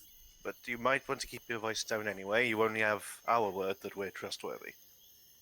Okay. Thank you. I feel welcome in your group. Hearing that, Taris just chuckles at the helm.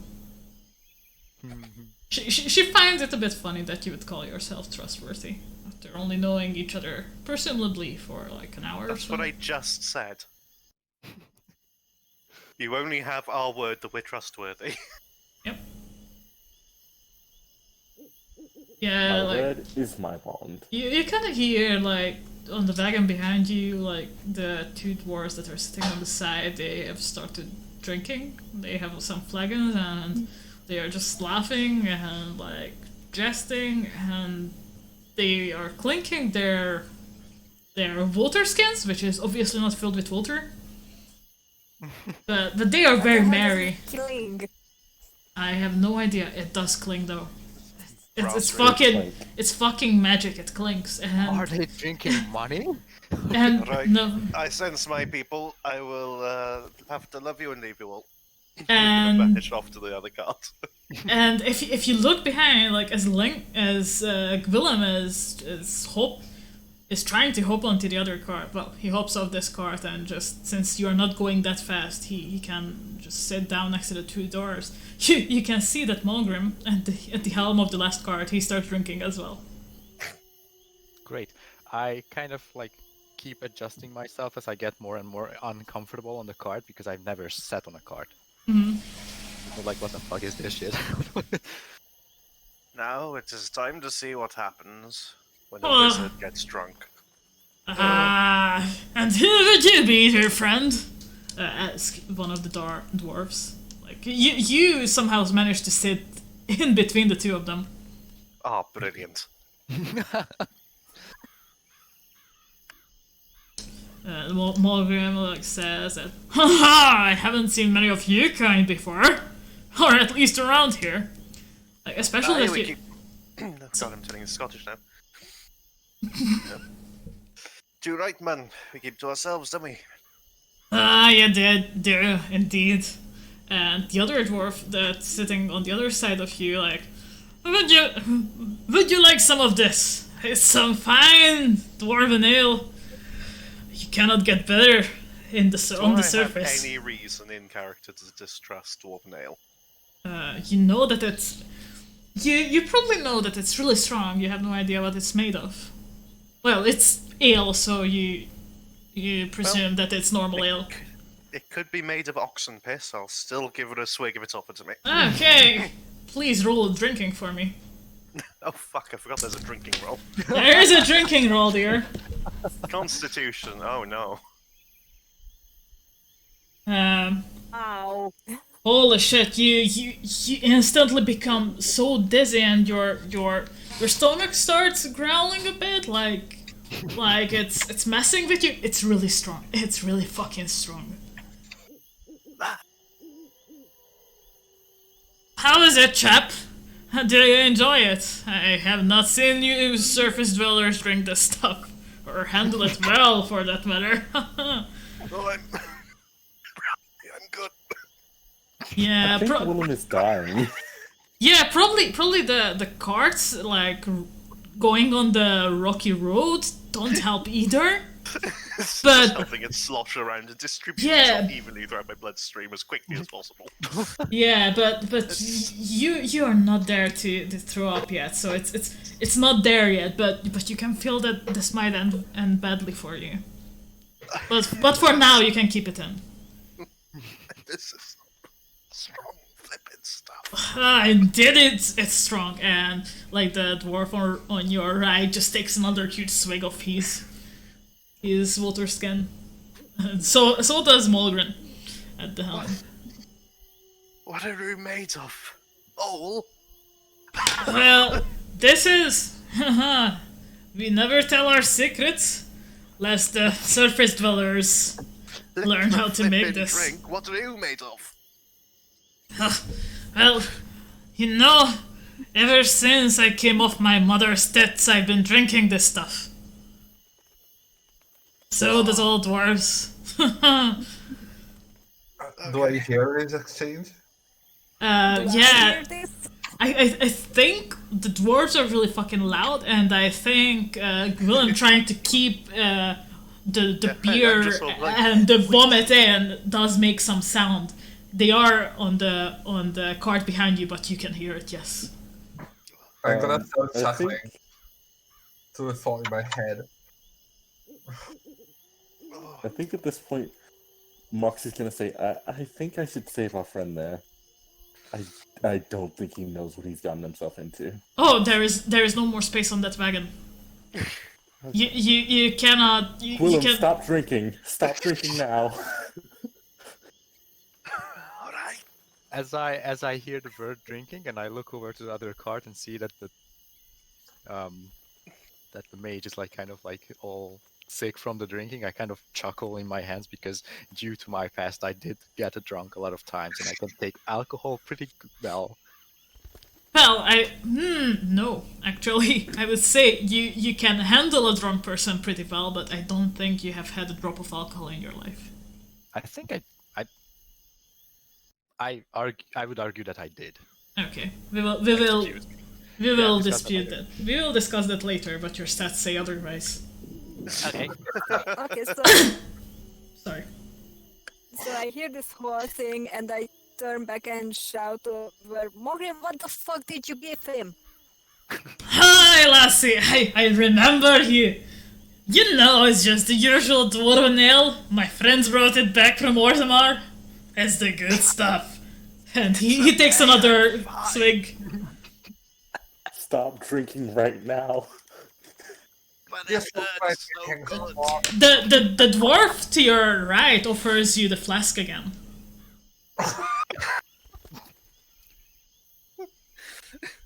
Is I this thought some sort again of that this dignity roll? And would this be a succeed or a fail? There's a self-discipline roll. Yeah, like, okay, so self-discipline, but it's this like self-discipline of, yes, I can drink this. I too can be a manly dwarf. Let me check Or- actually, I will check it for you since I can do shit. Or is it going to be, this is not a good idea? That would be common sense, wouldn't it? That would Yeah, be I wonder common if there's common... sense. Is there a common sense roll? I don't think there is, but If we Yeah, had do common willpower. sense, you, would be here. you know what? Either roll me a self-discipline or a cunning evaluation roll. Go get Just- self-discipline. Okay. Oh, Yeah, that beer does sound mighty fine just now. Like, you have this feeling that, you know, if you drink a little bit more, it will make it better. Just like they say for like hangovers, if you drink for it, it will be better. Yeah, and it'll push the rest of it down a bit more. Yes, exactly. So, I know what you're yell at the thinking, don't do it. dwarf again. so Gwylin takes the flask from the dwarf on his right, and he takes another swig. Like, let's roll out the drinking. Yeah, no, you don't hold it in your mouth. Like, oh, no, there's no good way of this going to end. no, it's not. It's not. I want you. Go for it. I mean, at the same time, it's a roll. Roll it. I don't roll badly 3 times in a row.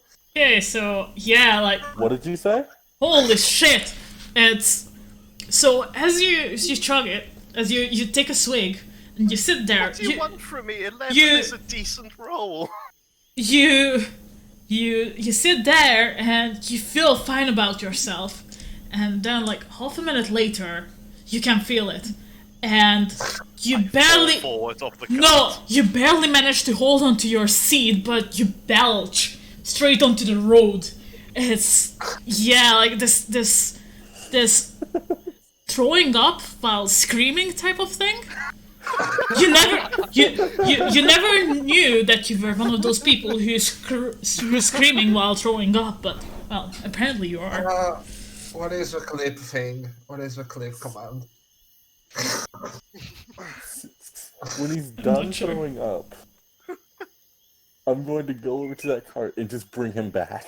Yeah, like I offer enough no of that. resistance. you're very Enough limp. of that. You're barely holding onto the seat on the car, so like when Moxie comes up, like she's sort of like jogging next to the car because you're going at some speed but not a lot. She picks you up, holds you in her arms like someone would carry a princess, and she basically puts you on top of the crates and barrels on the carriage and fastens you into it so that you don't fall off.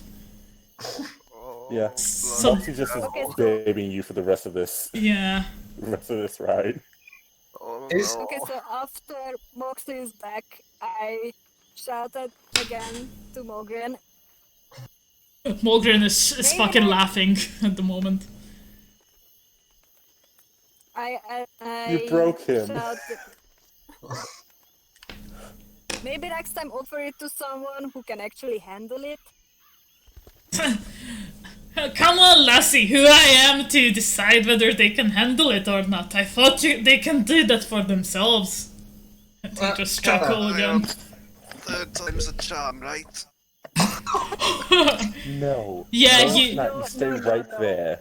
Like while they are shouting no at you, you just try to struggle out a little bit, try to sit up, but then you realize you're actually fastened onto the ropes that keep the barrels together. Moxie puts a hand on him and just presses down hard as fuck. Oh no. If you Kara, can resist this, Why are you you can go pumping take me like another drink. bellows? Yes. Kara, Is this something that a heal spell could help? No, this is not. No. No, this is something that requires divine intervention, I'm afraid. Yes. Well, an Exactly. intervention of some kind, that's for sure. Yeah. Nope. Right intervention. Look, if you heal this, where's the guarantee that Gwylin wouldn't go back for another swig? That's a fairly good point. I will conquer that spirit. Puts a hand on his chest and just presses down. At the moment, it seems like that spirit is conquering you, to be honest, or the road you left it over. This Yeah. wine is good for the soil. So yeah, some time passes. Like one of the Sir, dwarves. If you try to move, I will break you. Yeah. So an hour or two passes while this happens. On the cart behind you, one of the dwarves have started snoring. He fell asleep while after drinking or while drinking. The other one is like it looks a bit dizzy. He's like moving around while sitting, like he's not on like not on a solid surface, like he's on sea or something. Mulder is still sipping. He's ill and he looks completely fine. Has he swapped it for water? From the smell that reaches you, no, he hasn't. He- Can I tantalizing spend this smell. time reading my book? Yes, of course. I put it in your character sheet. That so these books are handmade. They are mostly chronicling someone's experience with herbs and poisons. So I put it in your character sheet that with these books you get +1 to identifying medicinal plants and +1 to identifying poisonous plants. Yay! So you just read your book, like every now and then the canary you're sitting next to, she looks into your book, looks at some of the pictures of like elf fruit and like deep mushrooms and shit like that, and then goes back to whatever she was doing. When she looks over, I will point things out to her. Yes, And like if I like spot I plants along the road, I will point them out for sure. yes, I would expect that, and I think when you realize that she's looking at the pictures, every time there's a picture coming up, you just show it to her, like, look, picture. Yeah. Stuff like And that. then when I hit like the elf fruit and the deep mushroom things, I will show the ones I have in my pouch to compare them to the image. Okay. Question: if you've seen some like elf fruit that you definitely know what is on the side of the road, like ahead, would you actually jump off and like pick it up? I would. Not you. You don't know what elf fruit is. How hard is it to get on and off the carts? So basically, the cargo is within the cart, and where you are sitting is like these bench type of things on the outside side of the cart, on two sides. So it would be quite easy to get off and on of it. I think I will like start out reading, Mhm. showing pictures, and then I will Okay. involve just pointing things out, usually as we are already in the process of passing them by. Okay. And then as we progress, I get better at spotting them ahead of time, and then I will start jumping off and running up to try and pick some. Okay, so for the whole duration of the journey, so the whole day, you managed to pick up 4 portions of elf fruit. If I may, Yes, of course. do we see little Loza jumping off and collecting stuff? If you look backwards, yeah, you see it, but it's usually the dwarves are a lot louder than, like, they take up most of the Yeah, but I attention. mean, Yeah. I will, You I will okay. expect we stop, right? Like we stop a moment and. No. Balance You just keep going. Like you don't go we that just keep fast. going. You don't go that fast. So you're like the whole caravan is going slow enough that you can actually jump back on. Or run after it. So it's sort of slow because you're packed with supplies for a couple of weeks. So like food, water, shit like that. And you Okay. don't want to lose any of that. Yeah. So, how much did I pick? 4 portions of elf fruit. So I'm at 10 portions of elf root now. Yes, 10. Did the lady also give me some when I bought the books, or were those deep mushrooms that she gave me? Make it 12. It was Alfred that she gave you. Make it 12. 12. Okay. Thank you for reminding me. No problem. So you can continue to like socialize, or we can fast forward for the sunset. Whichever you I'm prefer, happy. guys. So I Okay. think- What about you guys? I'm Gucci. Can I get a sip of that thing they just drank? If you ask, Molgrim will pass it over to you. Okay, then I ask him. Yeah. Go ahead. Roll for Can I have a drinking. spot of that as well? Wait, that's Constitution. Yeah.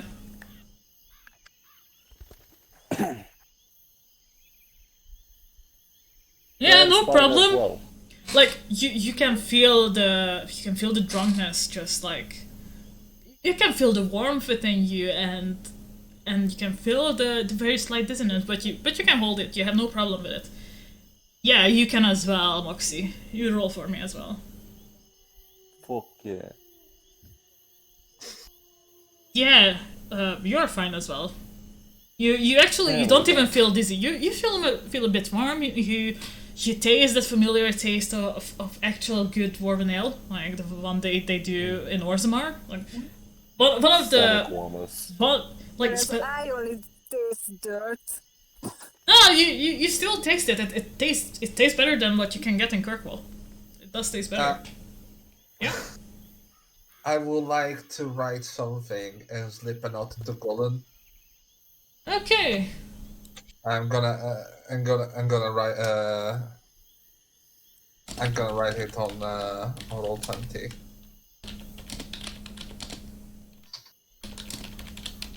Okay.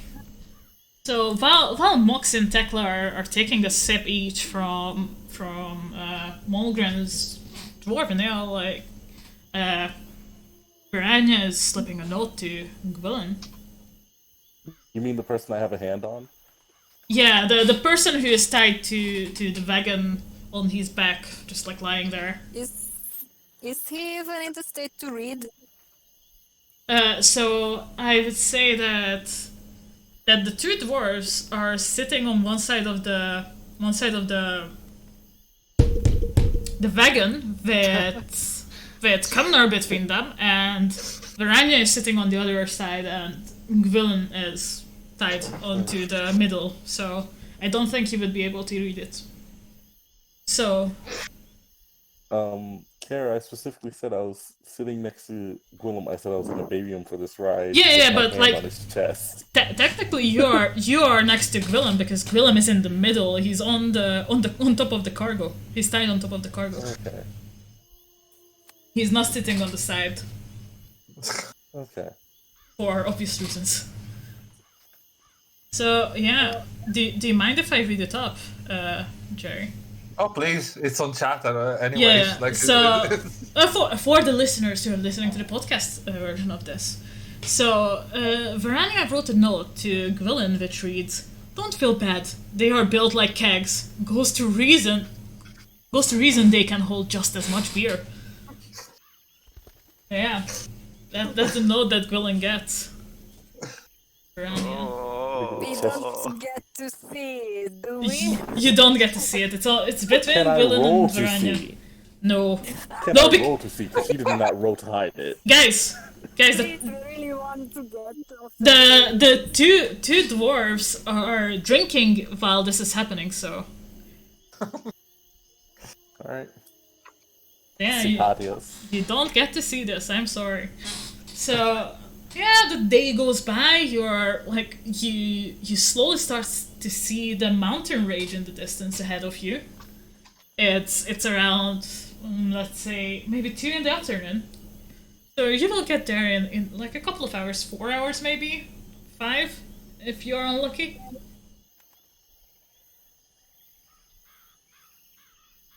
It's quite warm. There are some clouds in the distance, but it doesn't look like it's gonna rain anytime soon. Ah, my head hurts so bad. Oh. Your From all the flipping light. head hurts. From like all the light and sunshine. Just just So, cover my eyes with my hand and go Yeah. Kamnar, you said, right? Pardon? You said you're Kamnar, right? Yes. I have to ask, considering the mission we are getting towards, what are your skills in battle, should we need to defend ourselves? I'm pretty good with knives. Oh, are you? Yes. I can skin, I can basically do everything with the meat and vegetables and plants. Oh, you were into kitchen stuff then? Yes. For many, Oh. many years. I spent many years in the kitchens and I know everything about knives and I'm pretty good at cutting stuff. Oh, I bet you are. I'm glad How are you about good it. at cutting moving stuff?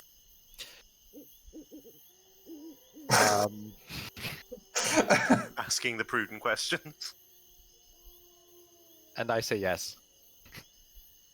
Good. You'll need I will that. say, Kamnar, if I may, I will say that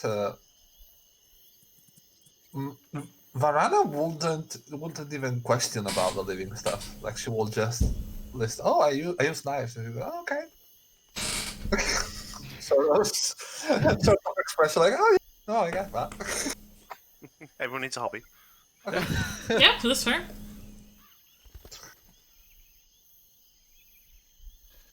Well, it's a pleasure to make your acquaintance, then. Thank you very much. What are your skills? In battle or in non-battle? Oh, I am, in a way, a diplomat. I was on a diplomatic mission in Kirkwall. But I can defend myself, and I'm going to throw the stuff a bit and, spark a bit of electricity. You know magic? Well, yes, it comes with the lineage. My god, that is so amazing! Can you cast summon or show me some kind of fireball in your hand or something? I'm super curious about magic. I only saw it 1 or 2 times. Oh, really now? Yes. I don't know how it works. It's so interesting. Can I... Yes? Do I need another self-discipline roll to sound convincing about the really now? Yeah, well, I think this is deception to sound convincing. Okay, I'm gonna... Deception, and if Kamnar wants to do... Yeah, Kamnar will have to do a perception. Perception. Perception, yeah. Okay. Good. Yeah, you do sound convincing, yeah. You I sound believe in convincing. Kamnar. At least to Kamnar, I sound convincing. Yeah, to Kamnar you sound fucking convincing, you're telling the truth. I am fucking convinced. Yeah. Really? Well, I wouldn't really use any of my more powerful spells on the road, not to disturb people, and especially to maintain my capacity until we get to where when we need them. But I'm going to. But I can show you this. I'm going to take the lamp, and I'm going to snap it open. I snap it lid. Okay. Oh, that's pretty cool. Yeah, I got this in a little stall in Kirkwall. It's pretty nice. It's quite a small. It's like a bit bigger than a fist-sized spherical lamp with the handle on top and a metal bit at the end, at the bottom, and there's something swirling in it. You can't really tell what it is, but it is off at the moment. I wanted to turn it on. Oh, okay, yeah. I actually lit it in front of him. And yeah, as Verania is concentrating on it, it just starts glowing with this blue mystical swirl inside it, and it's just dancing around inside the glass sphere. Oh, is it like fiery stuff? Like No, fire, it's or- it's oh. it's not fire. It's something, Arcane, but it's oh. glowing. It's all arcane. It has a faint blue tint to it. Oh, fuck. I never seen anything like this. What kind of fire is this? So you probably have seen lanterns like this on the streets where you lived in the house. Since the winter is full of mages, like these kind of lamps are very common there. They are magically lit lanterns that are not ever burning or ever lighting, but they last very long. They last a lot longer than traditional lanterns. That's pretty cool. I like that, Oh, but I me don't too. know that. Yeah, so as this conversation happens and you're just trotting along, you actually, the sun is actually starting to get lower, and there is a couple of buildings inside. You're actually pulling up to the bottom of the Windmark Mountains, and as you go closer, you can see, if you're looking, that Yanto is gesturing something with his hand to the ones to Terrace and Molgrin, and they are pulling into basically the lot in front of or next to a tavern. A So, tavern! a tavern, yeah. And give me 2 seconds to pull up. The tavern is called the Wicked Mabari. And yeah, as all the wagons come to a stop, Yanto hops off and, all right, lads, we are going to spend our night here in the Wicked Mabari. I will pay for all the rooms, the bed, the lodging, and the food. The drinks have to come out of your tab, so I am not paying for you getting drunk. And he claps his hand, and people start going in the tavern. This is where you're gonna. You still have Mogrim's ale. Yeah, Who this is. stays behind? What do you mean? On guard. No I'm one's not staying. drinking tonight. No one is staying on guard because this is actually a small, very small town. There are a couple of buildings around, and so basically in this area where you park the wagons, there are war dogs, these Mabaris around. After all, the tavern did get its name from somewhere, and they are standing guard over the Oh, okay. wagons. As I get off from the cart, I'm really like unsure because I'm kind of dizzy from all this moving cart stuff. Mhm. Should I roll for agility or something? No. No, Okay. like you're a bit dizzy. You have to take a couple of seconds after you get off to find your balance again, but you should be fine after that. Okay. I want to just chill out with the dogs. Yeah, they are growling at you. They are not friendly dogs. These Can I They- roll to Okay. make them friendly? animal handling, please. Hey, you get mauled by dogs. Can I get mauled by dogs? Oh, 5, 4, 5. Holy shit! They're friendly dogs. No, friendly dog.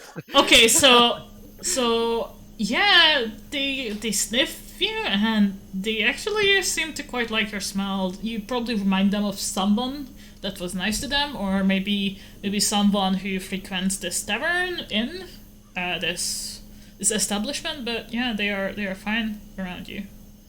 or maybe someone they ate. Pet and love on them. Yeah, but anyone else who comes near them, they're gonna growl at. I mean, Yeah. considering where Mabari, I'm just gonna.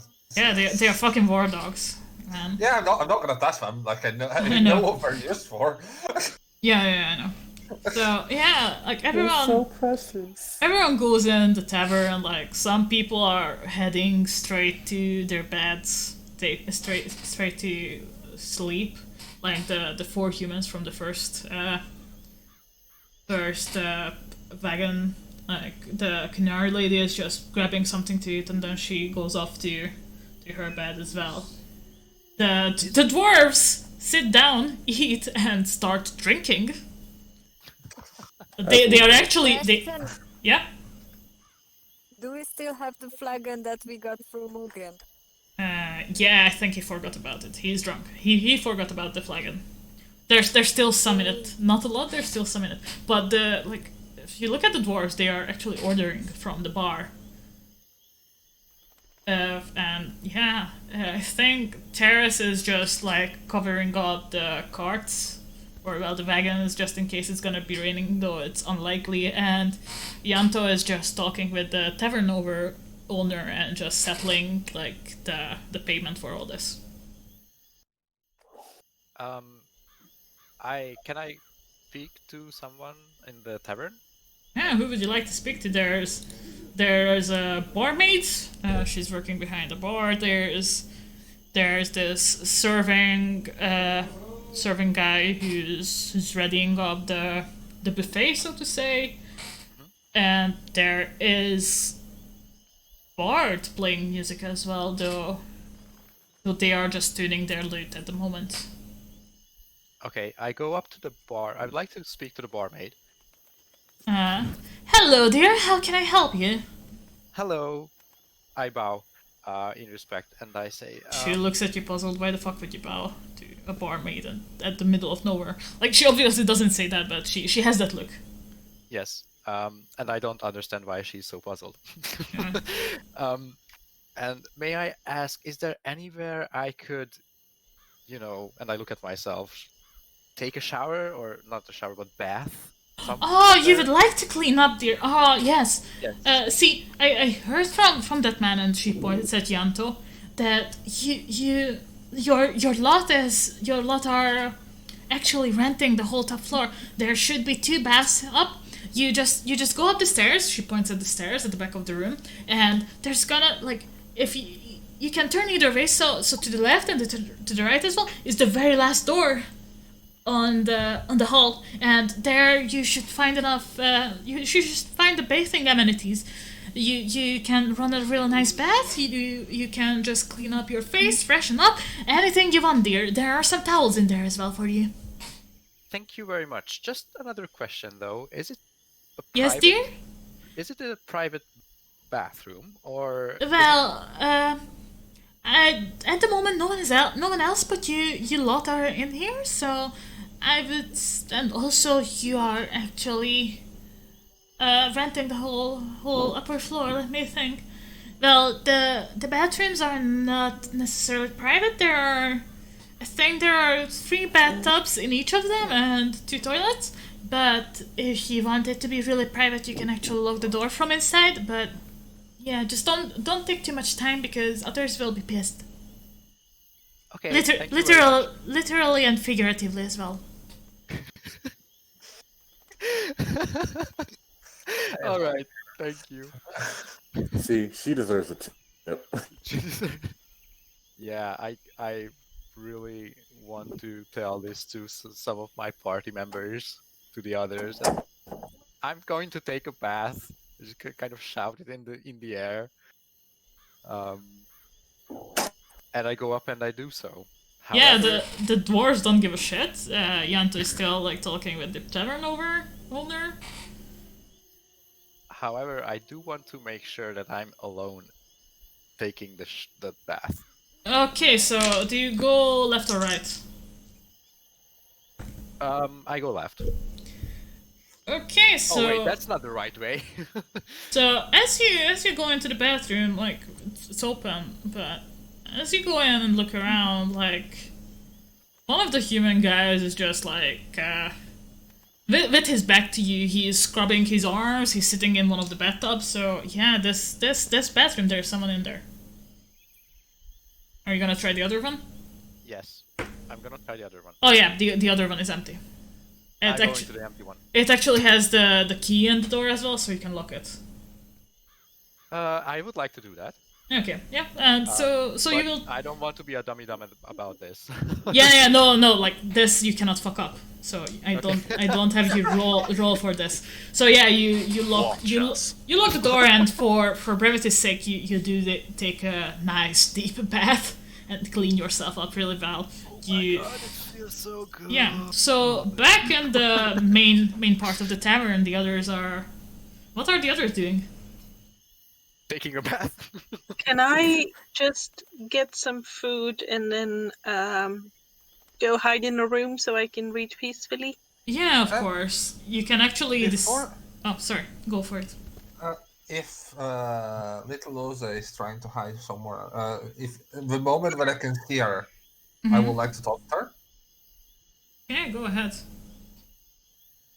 Yes, I'm ordering food at the bar then. So the Probably button- yes. When like No, considering I see you in and out, like you're in and out of vision. Like, So the waits were, since Yanto has rented the whole upper level and he's paying for your food, one of the serving guys is setting up a buffet, so you can like get shit for yourself. And I would think that while Little Ossa is getting a plate of food, you would actually ambush her from behind. Yeah, pretty much. Yeah. Before she disappears again. I'm a ghost. Poof. Hello? Oh, I know. We've been on the road for a while. I know I look dreadful, but please don't be scared. Hi. Hi, I'm Farana. It's a pleasure to meet you. I'm Ossa. Ossa. Mhm. I'm sorry to disturb you, but I've seen you jumping in and out of a wagon a couple of times. May I ask why? I was picking elf fruit. Elf fruit? Do I know about elf fruit? Yeah, it's one of the basic components of like healing salves and healing potions. I think you would know that, especially that you're nobility and you have readily, like, these are readily available to you. Okay. Oh, are you an alchemist of sorts? I'm trying to learn how to know which herbs are good and which ones are dangerous and how I can use them.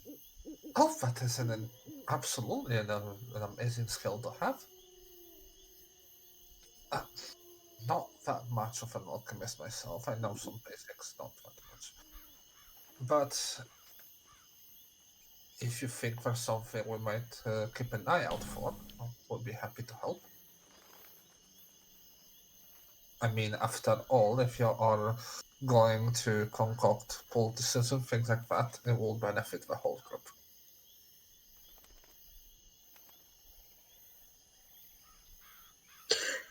She's like fighting the urge to like hug the plate to her chest like she would with her backpack, but that doesn't work with a plate with food, so she like keeps catching herself and preventing herself. If you think you should roll a self-discipline for that, you are free. Feel free to. No, I don't think it's like that subconscious Okay. you go, oh no, wait, right, no. Yeah, okay.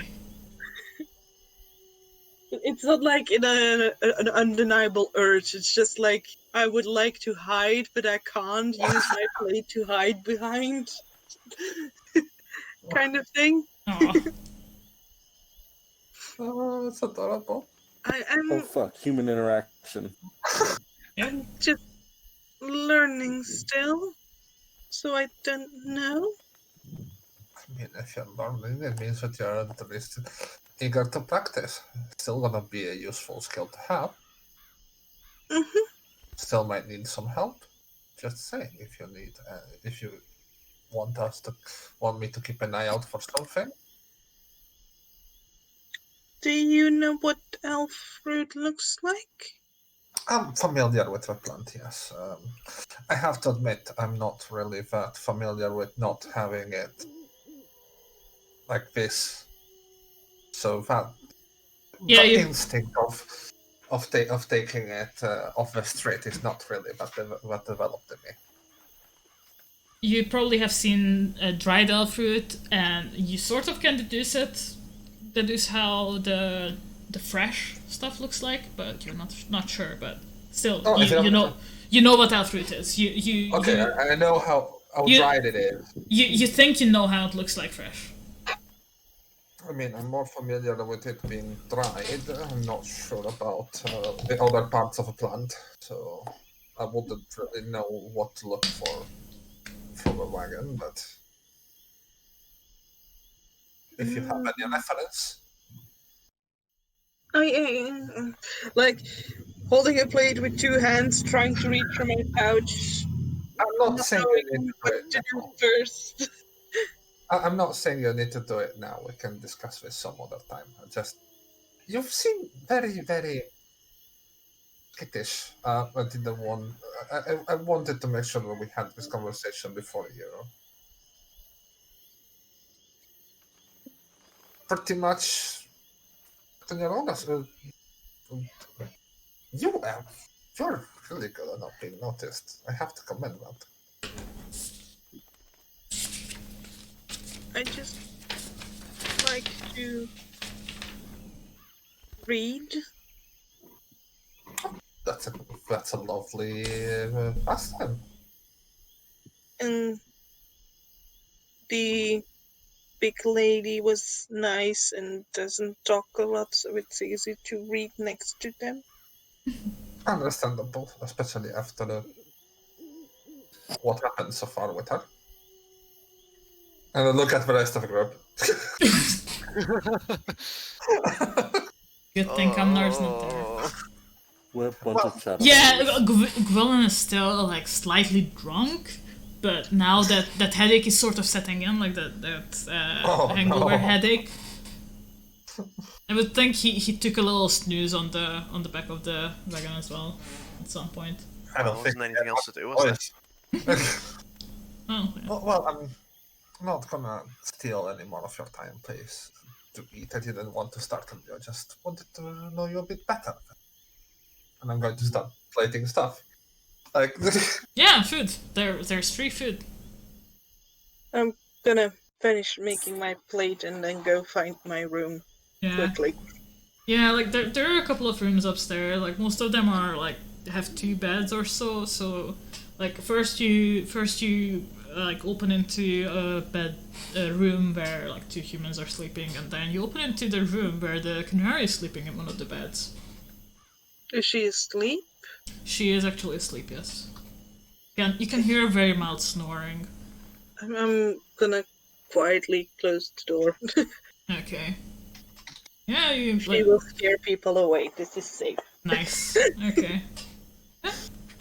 Then I go eat and then read a little bit to calm down from all the excitement from today. And then I'm gonna go sleep. Nice. Okay, what are the others doing? Kamnar is still taking his... And I'm gonna go walk my dogs. Okay. I'm playing with my doggies. Yeah, like, Mox is still out with Mabari playing. Yeah, I gotta play food, a couple of sausages for him. I pick up a plate and then I start piling free food on it, and when the plate is full I start putting food in my bag. Thank you. Oh boy, yeah. So there are some sausages. There are some of them that are fried, but some of them that are like dried, like fucking salami. There are a couple of like rolls and buns and some sliced bread. There is this stew that looks really nice. It smells faintly of rabbit. I'm eating that on the spot. I mean, not on the spot, just an empty table and sit down. Yeah. They have a bunch of nice food, and then there's some pastries at the end. Like the Ciento guy must have paid really well for this. This is actually nice food. Okay, so I sit down at the random table. I eat my stew. I finish Mogrin's flagon, and I don't know, in case anyone wants to sit down and talk to Tekla, then they can. If not, then she'll just find a room for herself. Yeah, Tekla is sitting at a table. She's eating her stew. She's drinking Mulgren's beer, Mulgren's Dwarven Ale. No, you don't have to. You're eating food with it at the moment, so Okay. won't be that strong because of that. But yeah, she's sitting there. She's waiting to see if anyone wants to speak with her until a bit later, until everyone goes to sleep. So, what are the others doing? Probably getting something incredibly bland. Yes. There is salad. Well, not really salad. It's like boiled vegetables, like carrots, potatoes, some called. What are the white carrots called in English? Keep forgetting the white carrots. The what? White carrots. Oh, Turnip? Parsnips. There's sweet. There's some Yep. boiled cabbage as well, cauliflower, broccoli. I'll take all that good peasant shit. It's slightly salted and peppered, and there's some gravy as well if you want some of that on it. No, I think that's a bit too exciting for my taste buds at the moment. Oh, Too many okay, spices. so yeah. Gwylin is just eating boiled vegetables with a tiny bit of salt. Nice. With a tiny bit of salt. And do you sit down next to Tekla? Do you eat it like while standing up? Do you just like try to find a room and eat it in there, or what are you doing? Near a seat, plop down. Just this bundle of self-loathing and regret. Yeah, like the others can just see Gwylin sitting in the corner on the floor with his plate of vegetables. I wonder as he read his note. I think he sort of did. It was very blurry if he read it on the card, but yeah. Okay, what are the others doing? Veralia, are you doing anything else? I'm just gonna sit out to eat. If anyone wants to join, we can. Okay, like Alright. yeah. Do you sit down to the same table as Tekla, or are you sitting down to a different table? Oh, there's space on Tekla's table. Yeah, sure. Yeah, there is plenty of space there. Yeah, I'll sit down with Tekla. I'm gonna go leave my dogs to sit by Gwylin. Okay. Oh, one thing that I would have done before we go in is checking how much my lantern actually lights. Like, Okay, how so far off can I see with the lantern? so it's a sort of bright light around you, and then it's dim light. So it's not too bad. You can see like maybe like 5-10 feet around you with it. Still something. It's something. Better than Yeah, nothing. indeed. And then dim light. Mhm. So yeah. Alright, then I'm going to sit with Tekla. Just start eating. You will see that if there are meats, probably I would have taken most of that as meat. hmm Yeah, there are definitely meats. There's a freaking rabbit stew, some roast poultry. Ooh, yes. Yeah. Some like pork ears and jelly and shit with meat around it. Oh, yes. I like Nice stuff, yeah. that. Well, this is in quite the setup. Must have cost quite a bit as well. Is that not suspicious to you? I mean, considering your employer, not much. At the same time, one would have to think if this person has this much money available, why are they trying to go into the deep roads if it's not profit? Well, the thing is, most of the most secure deep roads are already empty. So either this will be a one-way trip for many of us, for the sake of finding something very new and very bountiful, or we're looking for something very, very important to this person. Exactly. I know something merch- specific. I know merchants pretty well. They don't pour this much resources unless they mean to find something very, very, very important. And they wouldn't really spend this much to keep us happy if they didn't want us to if I didn't want us to get into high danger for fun. Mm-hmm. Yep, this is suspicious one. I'm going to smile and start eating. Yeah, Moxie comes into the... Sorry, go ahead. I offered them the flagon in case they want some of that very good ale. Yeah, there's still a tiny bit left in it. I think that's not like, if it's just a tiny bit, I might actually take it because it's not like that much. It's not. It's like one gulp maybe. If you don't mind me finishing it. I don't. I wouldn't have if I did. But please, I would really like to taste it at the very least. And I'm going to take the gulp. So as you drink it, you already feel this warmness from it, but it's really strong, and it has this earthy taste that's not what you're used to from ales and beers in general. Like it's something weird, something unusual, but it's nice. Ooh. I really get that subtle almondy taste of cyanide. Just a little bit. I have to absolutely commend your abilities in brewing ale. This is delicious. But thanks. I didn't brew it, but nonetheless. Well, I mean, your kind ability in brewing. If I'm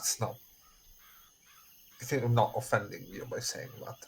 Yeah, at this point you hear a loud thud, and that's Mulgrim face planting onto the bar and he's starting to snooze. Well, I guess I shouldn't take it as an offense or single that. Sorry, that went very big boop for me. If you can repeat that. Too. What? It's very robotic. Can you repeat that? I said that I look at Mogrim and say that all things considered, I guess I won't take it as an offense. Oh, I'm glad. I honestly want to make sure we get along. Again, if we have to risk our lives together, I would like to be on good terms with the people I'm risking it with. Well, I don't really care much for friendship, so to speak, but as long as we can keep each other alive, I'm good. Wow, and with that, Moxie is like entering the tavern. She's a bit dirty. She has some slobber on her as well. She was playing with Lamar. So They're very good puppies. Yeah, is Moxie grabbing a plate? I ate outside with the dogs. I gave them Okay, sausages and everything. Yeah, I'm just heading up to Gwylin. Okay, so yeah. So Gwylin, You doing alright there, big man? Yeah, Moxie just came in and she's talking to you for some reason while you're sitting in your little dark corner trying to not get a migraine. Right. What's up? Give me a second. Moxie goes over to the buffet, grabs a plate of asparagus, and just slaps it down in front of him. Eat that so you don't get a bad hangover. Been eating. And then I'm going to start eating asparagus, No. I guess. Eat the asparagus specifically. That'll save your day. I guess I eat the asparagus. Thank you so much. Yeah, Gwylin is You just... holding up alright, big man? Hmm? You holding up alright? I've had better evenings. I may have made a bit of a mistake earlier. Yeah. Might have happens tried to to be a the bit best of us. too jovial. Yeah, now you got to feel the after effects. I did try to warn you though. You can't say no if Hopefully. it's offered to you, though. But you can. It's a sense of free will, don't you know? The member of the former slave race looks at you for a moment. Yeah, he's in the bathroom taking a bath at the moment. Oh, I thought all the elves were slaves at one point. I just Oh, get no, out and Elvish, look at her.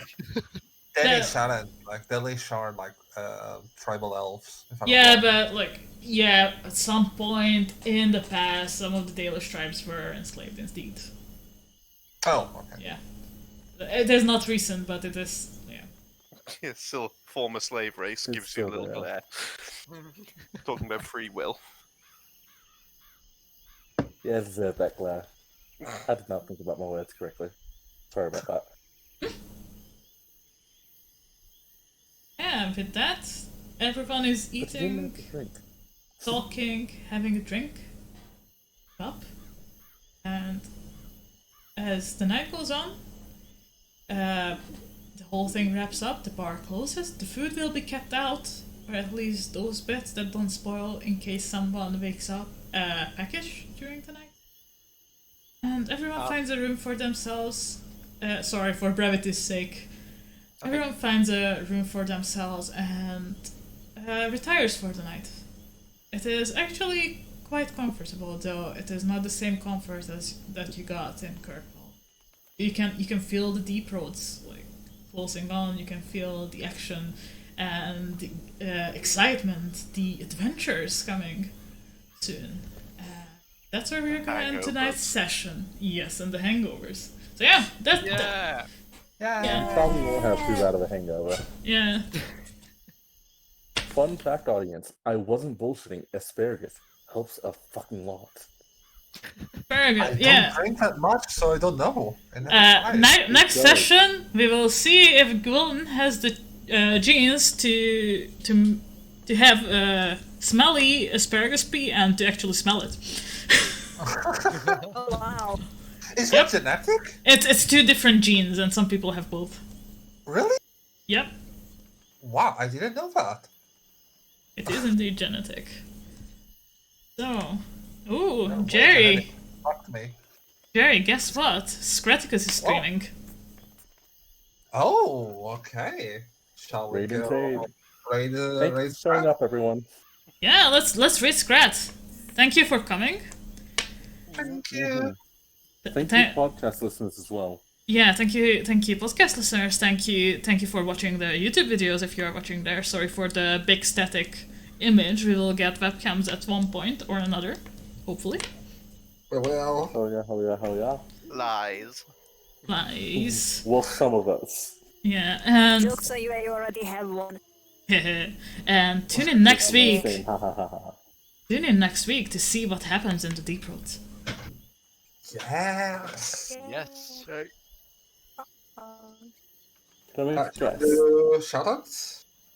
Yeah, start from the beginning. Jerry, you're up first. Hello, I am Jerry. You can find me on Twitter on m_argonasti. I write things. I have two books out: Elemental, The Calling, and Killgeir. And I am the overseer, which is a fancy word for the end, for the Saturday game, which is of Cerulean Springs, the Sprita Studios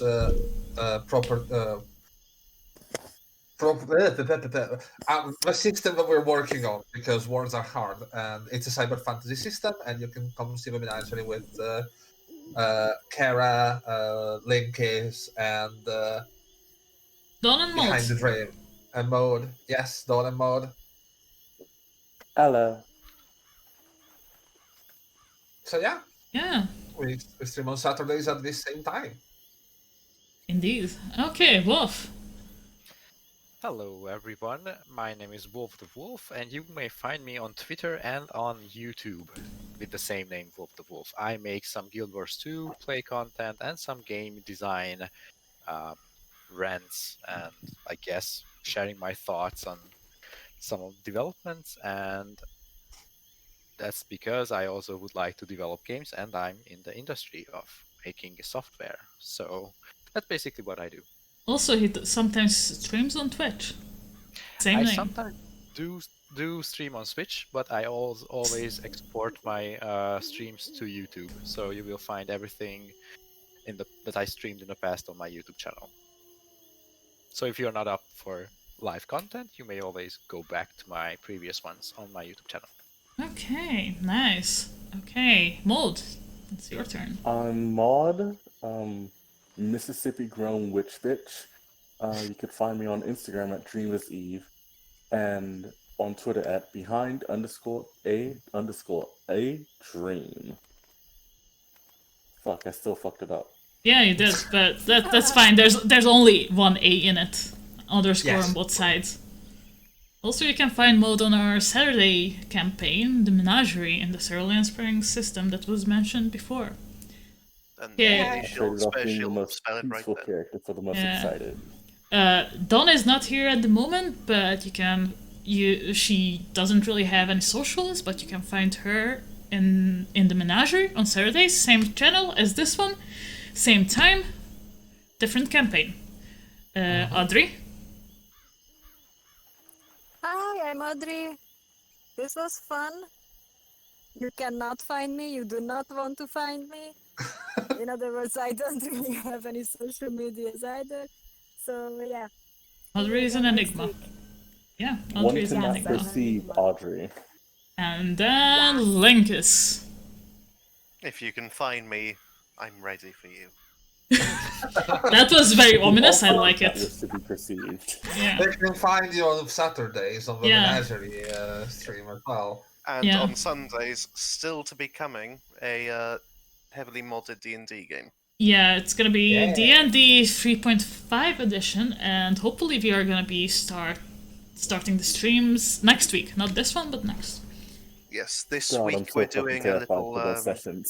Yeah, We're we going are- to be doing a little prep session offline, just so people can get used to how the system and so on. Because Yeah. a lot of people here are 5th ed players. and I am Chair Fox. I was your game master / narrator / major gremlin today. You can find me on the Saturday game and on the Sunday game as well once it launches. You can find me on Twitch at CheraFox, on Twitter at CheraFox, and on Instagram at cherafox.art. Thank you all for Thank God watching, for our listening, gremlin and master. coming today. Yes, I am the local And we gremlin do- master. We Great, do that's have how a you gotta Discord. introduce yourself as always. Oh yeah, we do have a Discord server. I'm gonna put that in the chat just in a moment, and hopefully we will have that in the YouTube version's description as well. Hopefully, if Jerry says so. Yes. I do. I'm just gonna start linking it in every single one of my song covers on Instagram.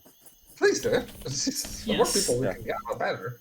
So yeah, that's So that- yeah.